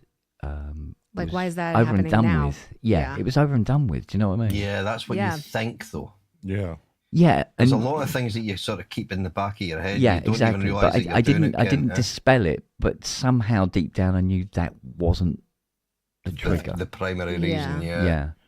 And I'll go, yeah, and they're going, oh yes, but your dad died in your arms and everything like that, and you were in the house by yourself and blah blah this and blah blah blah. That. I go, yeah, it wasn't that. I don't know what it is, where it came from. I really, really, really don't. I've had 40 years to think about it and go, nope, Don't know. still don't know. Yeah. But then it became a thing. It became a way of life. And when people say to me, go, or you know, why don't you try going out and sort of like you go, because it's completely alien to me, and I found that I didn't need to anymore. Right. I have everything I need. I have the connections, the should we say, the network for me to exist quite comfortably, thank you very much, without having to go out. And I don't miss it because I can't remember what it was like anyway. There's nothing out there for you. Yeah. So, and You people ain't come missing shit. people are always coming to me anyway because they go, Yeah. oh yeah, you know, I need this done, I need that done. And they turn up at the door, and you go, okay, cool, bring it I'll in. tell you, one of the pros of not going out and about is nobody can really piss you off. No. Well, the thing that pissed me off, I still got COVID. It's probably the people. It was probably the people that came to visit you. Yeah. Yeah, Oh, it was shit. the people that came to visit you. that And gave I it tell to you what, I think it was. It was Fee was doing this art fair, and she got in with a woman down the road here who does art installations and stuff like that. And I said, yeah, go on, there's something to do, you know. Yeah. You know, and she went, yeah, all right then. And this woman was teaching how to do use a potter's wheel and stuff like that. And she went to one of these craft fairs, and I think she must have picked it up there and brought it home. Oh yeah. And and this was in the it'd be the beginning of December of 2019 before it became Yeah. a thingy. God, I was so fucking ill with that, I must admit. And to be honest with you, I don't think my sense of smell and taste has returned properly since then. And it's probably just as well with dog shit pies. But there you go. but the thing was, so lockdown for me was a breeze. It was, same old thing. Yeah, nothing really changed. My best mate committed suicide during the lockdown. He hung himself in his flat. Jesus. That's how he ended up with Charlie. Right. That used to be his dog. And but he was in a bad place. He was always in a bad place, and he used to come round to me nearly every day. Come and sit down, have a cup of coffee, and I talk with him and everything. It was kind of a therapy for him. But of course, in lockdown, he couldn't do it. And I spoke to him on the phone, but he wasn't answering the phone very often. And then the next thing I know, I got 2 coppers on the front door with a husky. Jeez. So a lot of people didn't come out the other side of that well. Yep. And but yeah, so I decided at one point that I wasn't going to make agoraphobia a problem. Mm-hmm. Because you think about it, it could very easily become a massive problem in your life. Yeah. Especially when it comes to earning money and stuff like that. But fortunately, I was blessed with a lot of luck and a lot of front. And a lot of experience as and well. work at home. You have to give yourself that as well. Yeah, but you see, when I started doing repairing analog synths, I didn't really know much about electronics. I knew a little bit about analog synths, but how they worked, and I was learning as I went along, and was bluffing myself. And then eventually, I found that I can relate to this and everything, and just learnt the craft more, and just got away with it, So a lot of it was luck. An awful lot of it was luck. Sometimes you make your own luck, though, mate. Well, yeah. But I think it's funny because agoraphobia has made me much more, which is it's counterintuitive when you think about it. Because you go, oh, you're frightened to go out, and all that stuff. Yeah, I'm such a delicate little thing, But actually, agoraphobia really makes your confidence build because you have to. Otherwise, you fold up and blow away. Yeah. Because there's no fucker there to sort of like go, oh, look, no, don't worry, we'll get you sorted out, kind of thing. You've got to do it yourself, kind of thing. So it actually made me stronger. You rely on your own self-approval kind of thing, And I try not to think of it as agoraphobia as a weakness, because you can, and what you do is you end up depressing yourself, and the next thing you know, even more. You're in a bathroom at 2 o'clock in the morning with a razor blade going, shall I, shan't I? Because I've been there twice. Yeah. Standing in a garden with a fucking great big knife and going, oh, if I just kill myself now, it'd be great, and it'll be all over and done with. It's not the answer, though, is it? Nah. The thing is, I was fortunately too much of a bleeding chicken. Yeah. That's a good thing. That's a good thing. Yeah, That means it was a good thing. That means the subconscious is not ready. Or were you just much more brave and said, well, I can face No, this? I was too frightened to die. Yeah. I was too frightened to die, even though I was frightened to live. It was very weird time. Mm-hmm. But things got better. So when's the last time you've been somewhere? Cool, bloody hell! Now you're asking. He's like, I have to think hard. That Christmas when he went out to the car. Probably. Now I can go out the front of the house. It's not that bad. Just can't stay there long. Let's see. The last time of any real significant distance would be.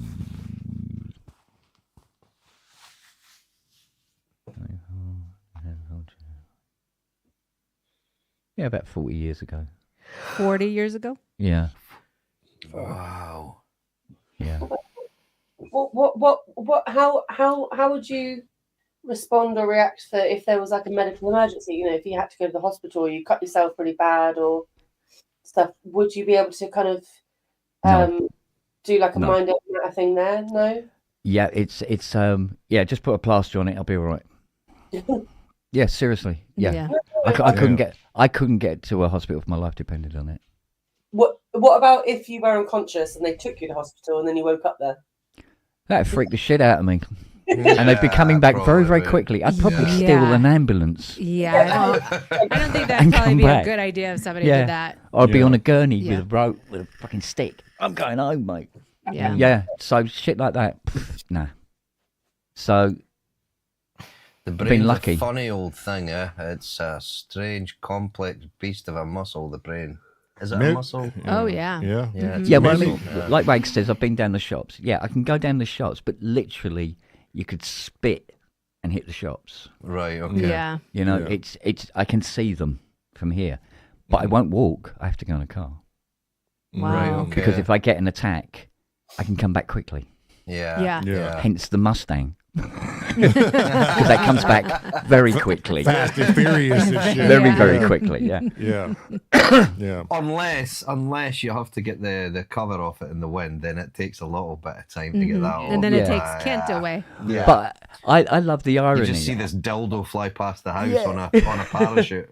But this is it. I just love the irony of it all. It amuses me greatly that a guy with agoraphobia owns two massive American cars. It's like That's okay. I don't need a car at all, but I love cars. So I've got two cars. Does and people Fiona, often say, does Fiona not why have you drive? got two cars? Yeah, she's got a smart car. I normally put that in the back of the Chrysler if it breaks down. God damn. Put it in the glove box, you know. Those things are tiny. They are. But Yeah. it's really handy. I mean, we don't have to have cover or anything like that. You know, if anything, if the smart breaks down, just repair it. Yeah. It's easy. And, well, all three of them. So it's good being, if you're a mechanic, sprayer, welder, panel beater, that's the car's sorted. Yeah. Do the electronics, that's everything in the house is also sorted. I can do mains, so that's not a problem. Fine. Yeah. Kent's like, I'm good. Yeah. Right? What COVID? When did that happen? Yeah. Because when I bought which one was it? I bought a Korg Oasis. It was like $5,000, and Fiona goes, $5,000 for one keyboard. I went, yeah. She went, oh, how can you afford that? I said, well, from all the money that I saved by repairing everything. Mm-hmm. We don't have to get in. You know, the bathroom needs redoing. The kitchen needs redoing. Yeah. Can you parquet floor the front room? You know? Yeah. Did you save for that? I just go, with the money we saved not getting somebody in to come and do it, I bought myself a Korg Oasis. Is that all right, darling? Yeah. Go on. I'm then. gonna A-team Kent's ass and bring him over here so he can fix up everything in our house. Right? Shit. I tell you what, I did struggle trying to put together a Chinese corner shower. Holy shit. That was interesting because the instructions were in Chinese. I can't read Chinese, and I had all the parts on the floor. I'm guessing, going, maybe that goes in there. And maybe Nope. that goes up there. And when there's water pissing out at the right angles, no, it wasn't that. Try again. Oh my God. Yeah, you flush the toilet and the shower comes on. Yeah. Yeah. So, Oh, but man. fortunately, because it's second nature to me, it's been fine. But yeah.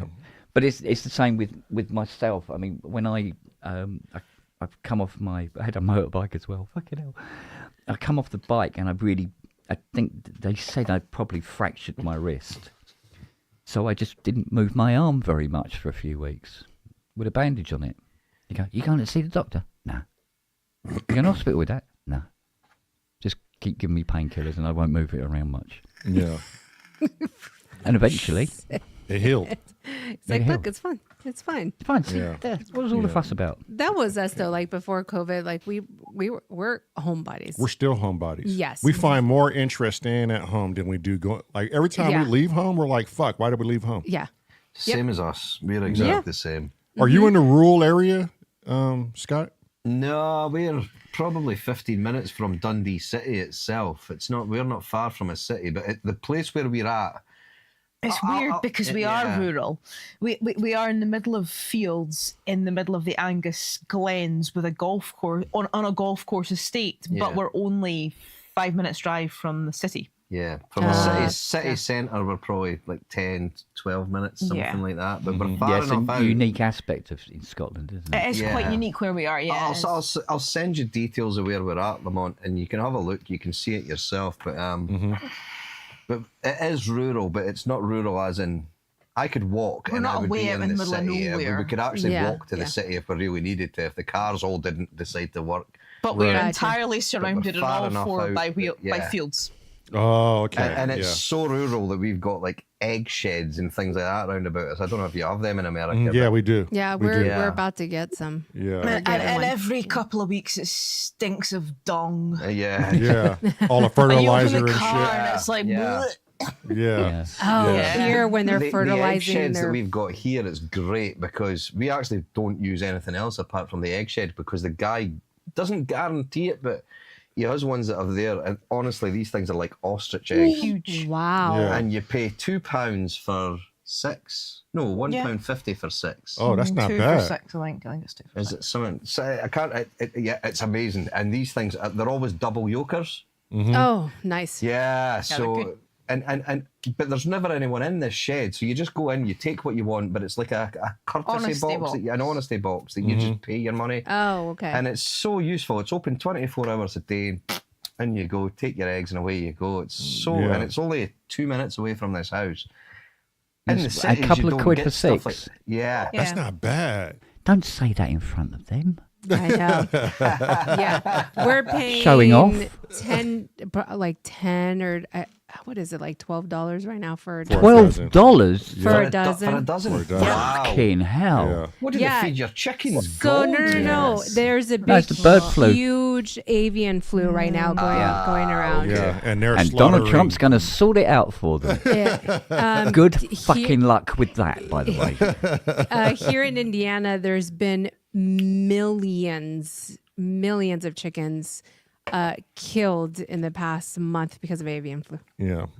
Yeah. Me too, Becky. I love eggs as well. I'm a bit of an Yeah. egg fanatic, me. But Yeah. We're about to start doing our own here. And it's the way to do it. Yeah, Yeah. and I used to raise my own cows and pigs and chickens, so I'm not unaccustomed to doing it. But we're definitely going to get a couple of chicken coops going on the side of the house here, so we don't have to worry about that. The thing is, once you have like maybe 6 Americanas or a couple of Rhode Islands, you start getting a dozen pretty quick, and then you have nowhere to put it, and so now you're either giving it to your neighbors. I don't know if you can sell them in this state, but you could in Yeah, California. you can. Okay. Yeah. Yeah. But you can make quite a bit of money just selling them. Yeah. Right now, we can make a lot of money. Right. Right now, though, I think we're going to call it for today. We're trying to get some early dinner and Yeah. catch a movie. And she's got 2 days off, so Yeah. Nice. Yes. well, 1.5. But I guess we could finish that jam I started today Yeah. too, because I really love that fucking. Yep. It's We'll really, play for a little bit. Yeah. Can you play? Or use it? Nah, he's not. I didn't think so. Oh, okay. Oh no. Wait, play with your ass. Yeah, Scotty, show them what you can do with your ass. Turn the camera off. You don't want people to see this. The anal trumpet. Yeah, Kent gets lead trumpet. I've got to CS give you the other angle for this. Hang Yeah, on. yeah. Right, Listen to what Scotty can do with his ass, people. For those of you who don't know, you're about to find out. Oh, backwards. It's a very, very, jeez, very here we beautiful. Oh, don't do thing. that. Joe was like, look, Kent's ready. Couldn't resist. Couldn't resist. Poke his finger in her leg. Oh my god. Kent Shona was. really panicked there. Yes, she did. No, you motherfucker! No. That kind of shows my character. Really. Oh my god! I know I had the wife fucking laughing so Oh, hard. my I was like, God. you got to hear what Scott can do with his ass. And then all of a sudden you hear this beautiful voice, My lord. and that's when he takes a big old deep breath right there. I'm just trying to brew it up at the moment. Just give me a sec. Yeah. You guys are Oh my ridiculous. god! Make sure Shit everything's yourself. tied down, people. Yeah. Yeah. Mm-hmm. Well, thank Bring you. the trampoline in. Yeah. Yeah, I'm not cleaning up the mess. the CS80 isn't working. Nothing's connected. Oh, Well, there's no audio. You'll not have any there's audio. no just audio. now. Yeah. No Mhm. audio Yeah. or anything like that at the moment. Yeah. yeah. I'm still trying to sort out the Mac as well. Oh, jeez. You'll Have get it fun going. with that. Yeah, and soon we'll correct all of our MIDI issues too, and Yes. Yeah. get some better angles. As Well, soon as I did check the rollies against the app, and they are now working correctly Ah, brilliant. Oh, instead of nice. half-assed. So Good. So it's working so far. yeah, but nothing can go in until everything, until it's working properly. Then it's installed, kind of thing. Yeah. Yeah. So So could be a long note, time. What note would you like from my arse? Kev? D sharp. D sharp. Yeah, that normally results in having to go and get a plaster. Oh, man. Shona, you might want to move. I want to hear this, Shona. Hang You on, might want Shona to can move. have it in full blast. Like, Put the reverb on. Okay. Put the reverb on. Make Here we it go. sound like Here we go. the second date what she did. Here we go. This is gonna It's be. almost like an Olympic event, isn't it? It's Yeah. warming up. Yeah, yes. He does. He warms up. He looks behind him. He takes big, deep breaths, and all Onto the that air, spot. all that air gets locked in his colon. Oh, There it is. Not bad. Trust me, he does not.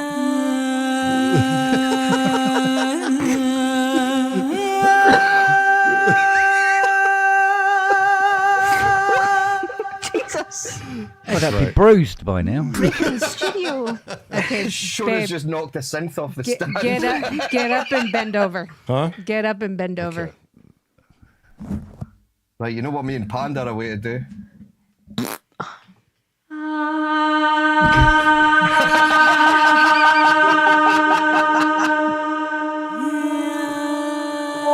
Oh, polyphonic.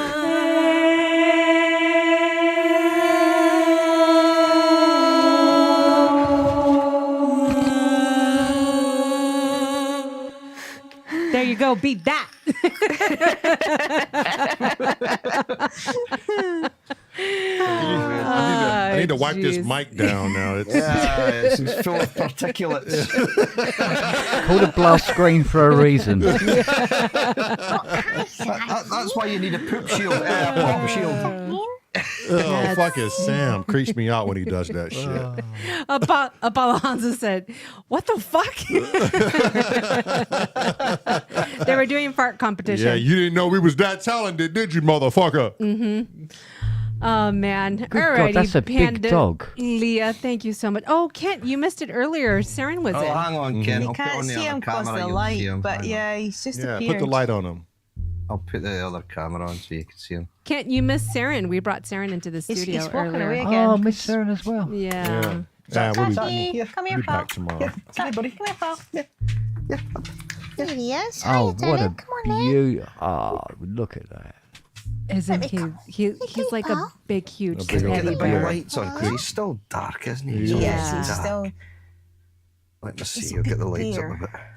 He's like Is he a big soppy ball of fluff like He is. Charlie? It's He a is, big soppy absolute. ball of fluff.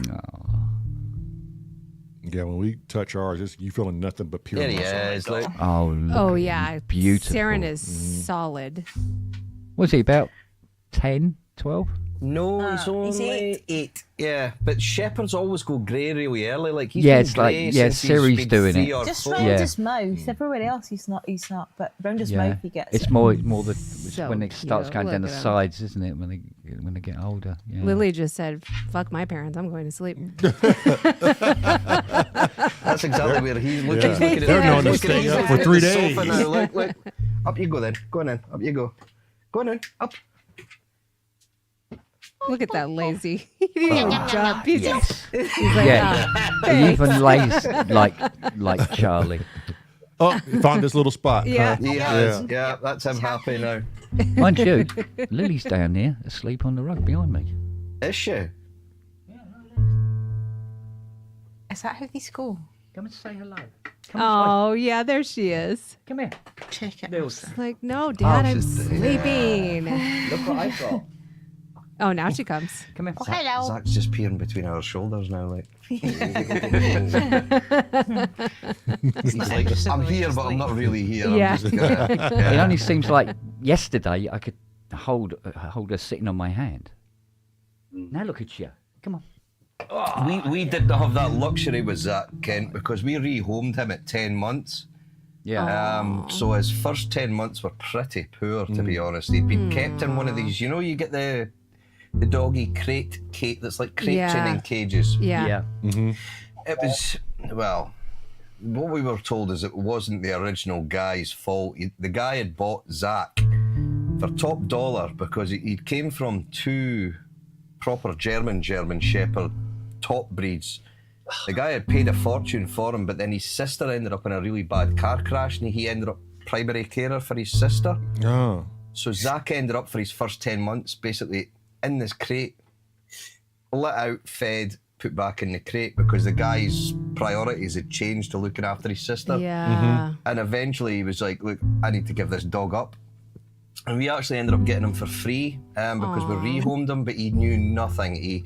His neck was all hunched because he'd been in this. He was overgrown. He was just too big for this. Damn. Thing. So it took a lot of work when we first got him. And it was like what you were saying, Lamont. I spent hours with him. Yeah. And like we could throw a toy when we first got him, and he would look at the toy as if to say, What the hell is "What's that for?" Yeah. Well, a ball Yeah. would Such hit a him in shame. the face. A ball would just the ball smack would him in actually the face. smack him in the face, and he'd look at you thinking you'd got him into trouble because you'd thrown this ball at him. It's like, Yeah. no, Right. chase it.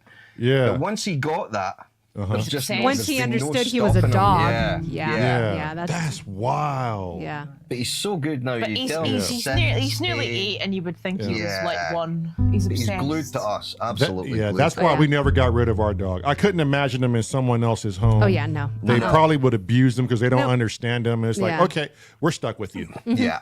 Forever. Yep. Yeah. I just He's couldn't. I never wouldn't have the heart to take him to a pound Nope. or. He's never going anywhere. Yeah. Yeah. I'm it kind of is. looking at the shine that I've got on my head here. It's quite Yeah, you impressive. gotta. Eh? Yeah, Mr. Clean over there. Yeah. You, Sam, you need to send me some of your hair, dude. All this. Or Kent. Yeah. Look at Kent's freaking. Oh, Yeah, Ken, yeah. you see, Fiona cuts my hair really, really badly, but she does cut it. And the main thing is Well, that's that, what you get for not going anywhere, you bastard. well, yeah, bad exactly, haircut. exactly. So I did have a lovely lady down at the hairdressers down there who would come up and cut my hair here, but she doesn't do it anymore now. So Fiona's armed with clippers, but she's been promising now for what? 5-6 weeks to cut my hair. yeah. So, Yeah. because she needs to correct it, because what she did, she took loads off the sides but didn't really do much on the top. So I look like Conan. Conan O'Brien. Yeah. Yeah. Yeah. Sorry, with this music on in the background, and then you talking about your dog that was rescued, and then you talking about your shit You haircut. get all emotional. Yeah. It's like Yeah. an advert or something. Oh, we did, because that happened on a pub one night when it was Robbie was playing. You know that music to Our song. Our song, yeah. Your song. Yeah, Or I our- started Our talking about song, this. remember that? about I this poor redone woman that, who'd actually. left her vibrator in the washing machine. Oh man, that's so Ken, sad. I'm going to send you a link. I redone our song with all my contact banks. All And right. I even impressed myself with this one. because Damn. When I was joinering, before I went into spray painting, I started off trying to do like carpentry and stuff. Yeah. And I kind of screwed it up. I was only 16. I thought, I'm fine, I'm sorted. As long as I'm doing my carpentry, I'm fine. But I was bunking off college and I wasn't going to college. And what ended up happening was the college threw me out. Then my 2 journeymen went, well, we can't keep you on because we will no longer get your YTS funds from the government, so you're let go. Yeah. And that's why I ended up spray painting. But during that, every time we were out on the job, we would hear this Our song and all these stories. I think, was it Simon Bates or Simon Mayo? Simon Bates, wasn't it? Bates, was it? Yeah, I think so. And this song is embedded in my head because of that very job. It was like every afternoon it would come on in this sobby story. Yeah.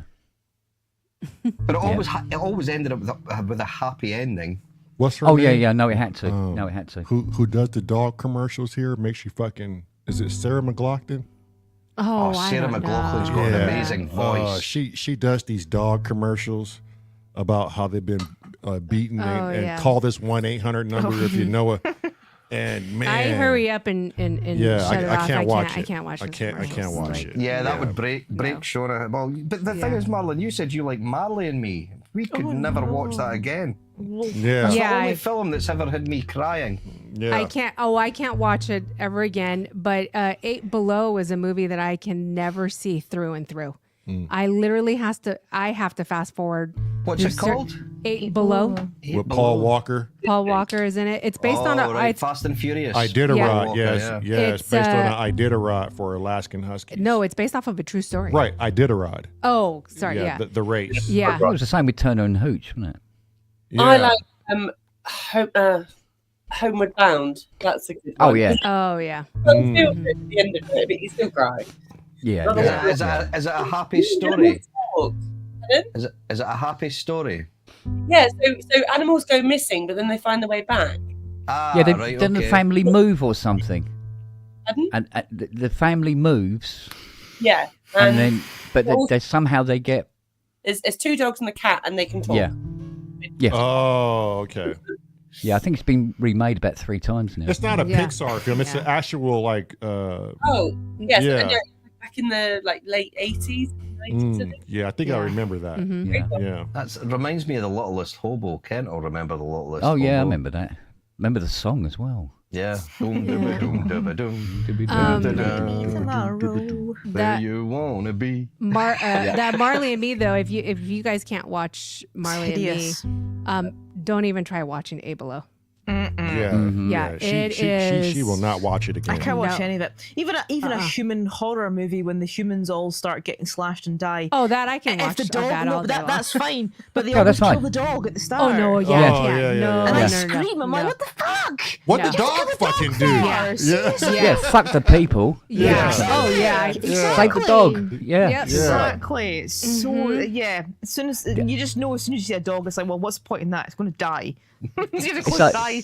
It's a close your Fiona eyes loves till that watching bit's these over. videos on YouTube of where they found this poor little thing tied at the side of the road and then Oh, I nursing hate it back to those. health. Yeah. I hate And I them. can't- I can't deal with it. I can't. No, Yeah. can't Yeah, I handle know, them. but I can't deal with it because they're- No, neither can I. they- Or they're in no- bags and shit. Yeah, I and- Yeah. fast well, forward. like Siri. Siri was to the found at the happy side of the ending. road. Yeah. With a all bound together with tape, with 9 of her brothers and sisters in a Wow. black plastic bag. They were weeks old, Yeah. right? And it's the same with these videos, right? And Fiona's going, yeah, but they got happy endings. I'm going, yeah, but that's what annoys me about these and upsets me, is that you can never find out who it was who done it, Who did Yeah. it? Right. and then Yeah. have the video of them having their heads smashed in with a baseball bat. Yeah. Yeah. Yep. Because Yeah. they never catch the fuckers that do it, do Right. this shit. Yeah. Yep. Yeah. Yeah. Yeah. And We're- it leaves me sort of like, I'll Yeah. tell you Yeah. who, Yeah. famous-wise, has been very good for that kind of thing is Ricky Gervais. Oh, okay. He is mega anti. He goes to these like dog farms overseas and gets them all out of there, and he is proper. Well, I tell you what, He Kyle. doesn't just talk a good game; he does it. He gets in there, and any of these sort of Kyle, one of my exploitation companies, he'll be all over them. It's great. One of my customers, Kyle, he's a dog walker up in town, and he lives in an area where he's got, you know, all these famous people live. And he said they were having a what would you call it? A fundraiser, should we say? Stop. You know, tea and biscuits kind of thing. And you know, everybody in the road was invited, and there's all various famous people, Tim Curry and stuff like that. And they, you know, putting down a check for 50 quid and stuff like this, 100 quid or whatever. Ricky Gervais walks in, 3 million. Wow. Jeez. 3 million. Yeah. Yep. And again, I said to Carl, well, he's a much better comedian than I thought he was then. If he can afford 3 million quid, there you go, mate. That's Right. for they were raising it for all the dogs' homes, but here, but also particularly Romania Yeah. and Yeah. places like that, Yeah. and Greece. Yeah. Got a dreadful problem in Greece with strays and things like that. Yeah. Because I'm trying to remember where Siri and Noah came from. I think it was Spain. It was a rescue place in Spain. So, because nobody wanted Noah because he was linked. He was you know, broken leg and all this sort of thing. Yeah. Nobody wanted him, so I said, no, I'll have him. Yeah, dogs and animals have a way to. We don't give a fuck about humans. Wagyu said, everybody goes nuts in America. Psycho, American Psycho, not when he stabs the homeless guy, but when he stamps the dog. Yeah, for reals. True. Yeah. All right, everyone. Thank you so much for coming by. Good night. Sam and Leah, Ken, thank you so much. Scotty, and it was so nice meeting you. Tuna. Did I miss something? Yeah, right. Ken, Yes. There's a short story here that when we were on holiday in Egypt, we went on this scuba diving boat trip, Oh, and the guy on the boat was going around asking everyone what their names were. And I was like, yeah, my name's Scott. And he was like, where are you from? And I was like, Scotland. And he was like, Scott from Scotland, easy to remember.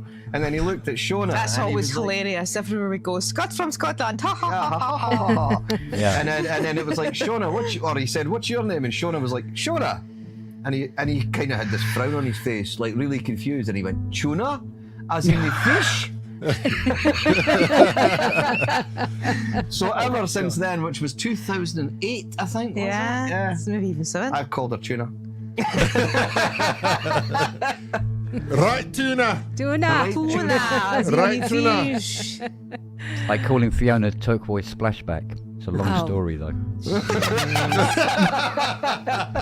Of course it is. Jizz burger. Yeah. Jizz burglar. Burglar. Oh, Yeah. burger. Someone did ask earlier, did we get fries with that jizz burger? Oh, yeah, that was Crazy Rabbit. Crazy rabbit. Yeah. I think the less you get, the better. Yeah, probably. Yeah. Yeah. Might be a bit salty. Yeah. Anyway, on that note, Yeah. Come You ready, back, Scott? come yeah, back are we tomorrow jamming away? It's one Yeah, of your yeah. 5 Yeah. a day. to remember? close it out. Yeah, we're gonna do a good 5, maybe, Yeah. Right, maybe 7 okay. minutes here. Tomorrow we do have an interview scheduled. Studio 8 Effects. Oh yeah, Studio 8 Yeah. Effects is doing it, huh? Yeah. Oh, Okay. Yeah, okay. he finally is back from Dubai. Dubai. Yeah. And in the Discord, he said in all caps, "Do not go to Dubai." So we'll find out what that was all about tomorrow.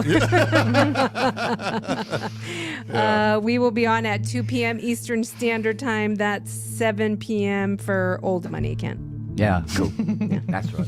Yeah. All righty, everybody. Thank you so much. Nighty night. Nighty night. And we'll see you tomorrow. Sam, Doodle tip. love you. Love you. Bye.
Scotty turn it up a little bit.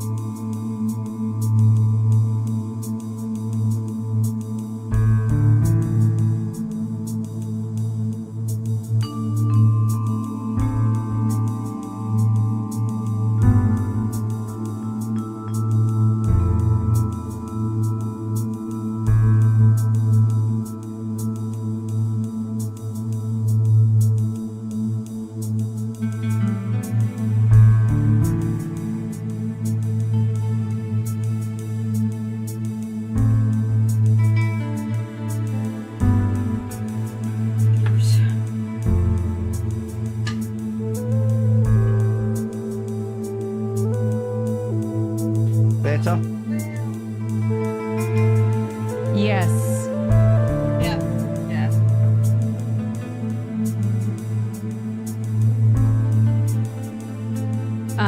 Lamont said a little bit more.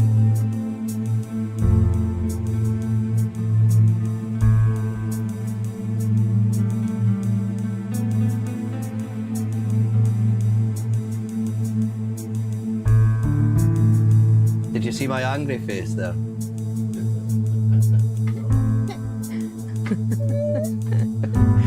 Well, Shona grabs my nipple.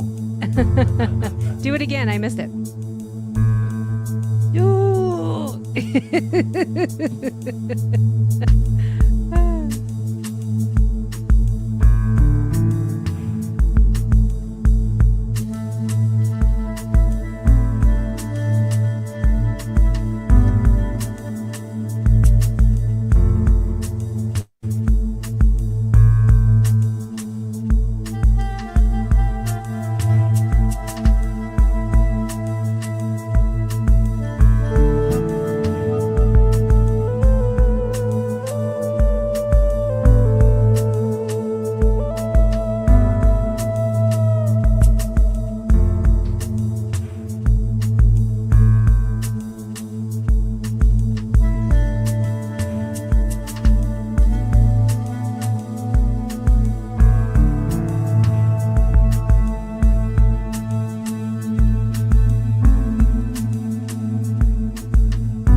Straight from his ass.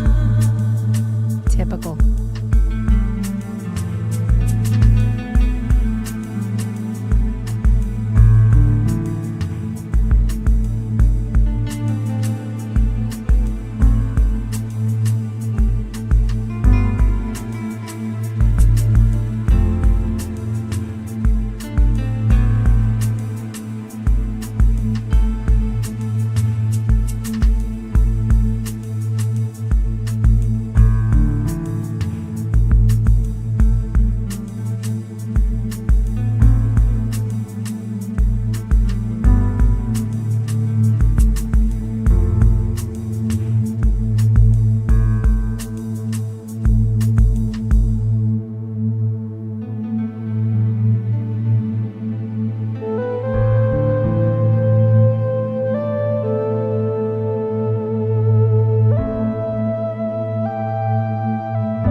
Bye. Damn, Scotty, we just know how to do it.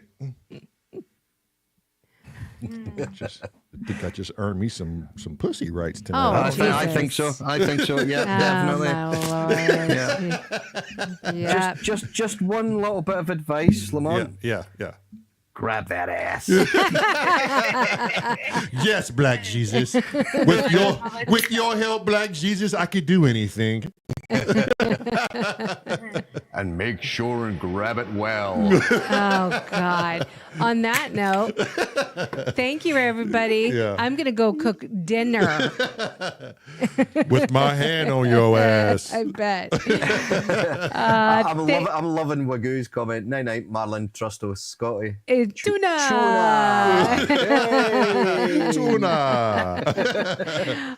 Thanks, Shona, for coming on. Yeah. That was so much fun having you. Yeah, thanks for You're coming. always welcome. Yeah, Thank please you. come back. Yeah. Do not let this be the last I don't have my time. mic anymore, but thank you. It's been good fun. She took her mic off, so That's she's okay. speaking into my chest. That's perfectly Make a fine. habit out of this every Saturday Yeah, if you can. yeah. Shit. Or at least try. Okie dokie. Yeah. Yes, that was It'll fun. do you some good. All right, guys. She'll We'll see probably you tomorrow. add you on WhatsApp now anyway, Marlon. Oh, Oh, yeah. perfect. There Yes, you go. I have Leah. Yeah, Scott, send Yes. the info about your area, and we'll send you some info about our area. Yeah. Yeah, And then yeah. give Yeah. Show my number, please. Yes, will do. All right. All right. Thank you guys. Love, bye. Love, bye. Love you, bye.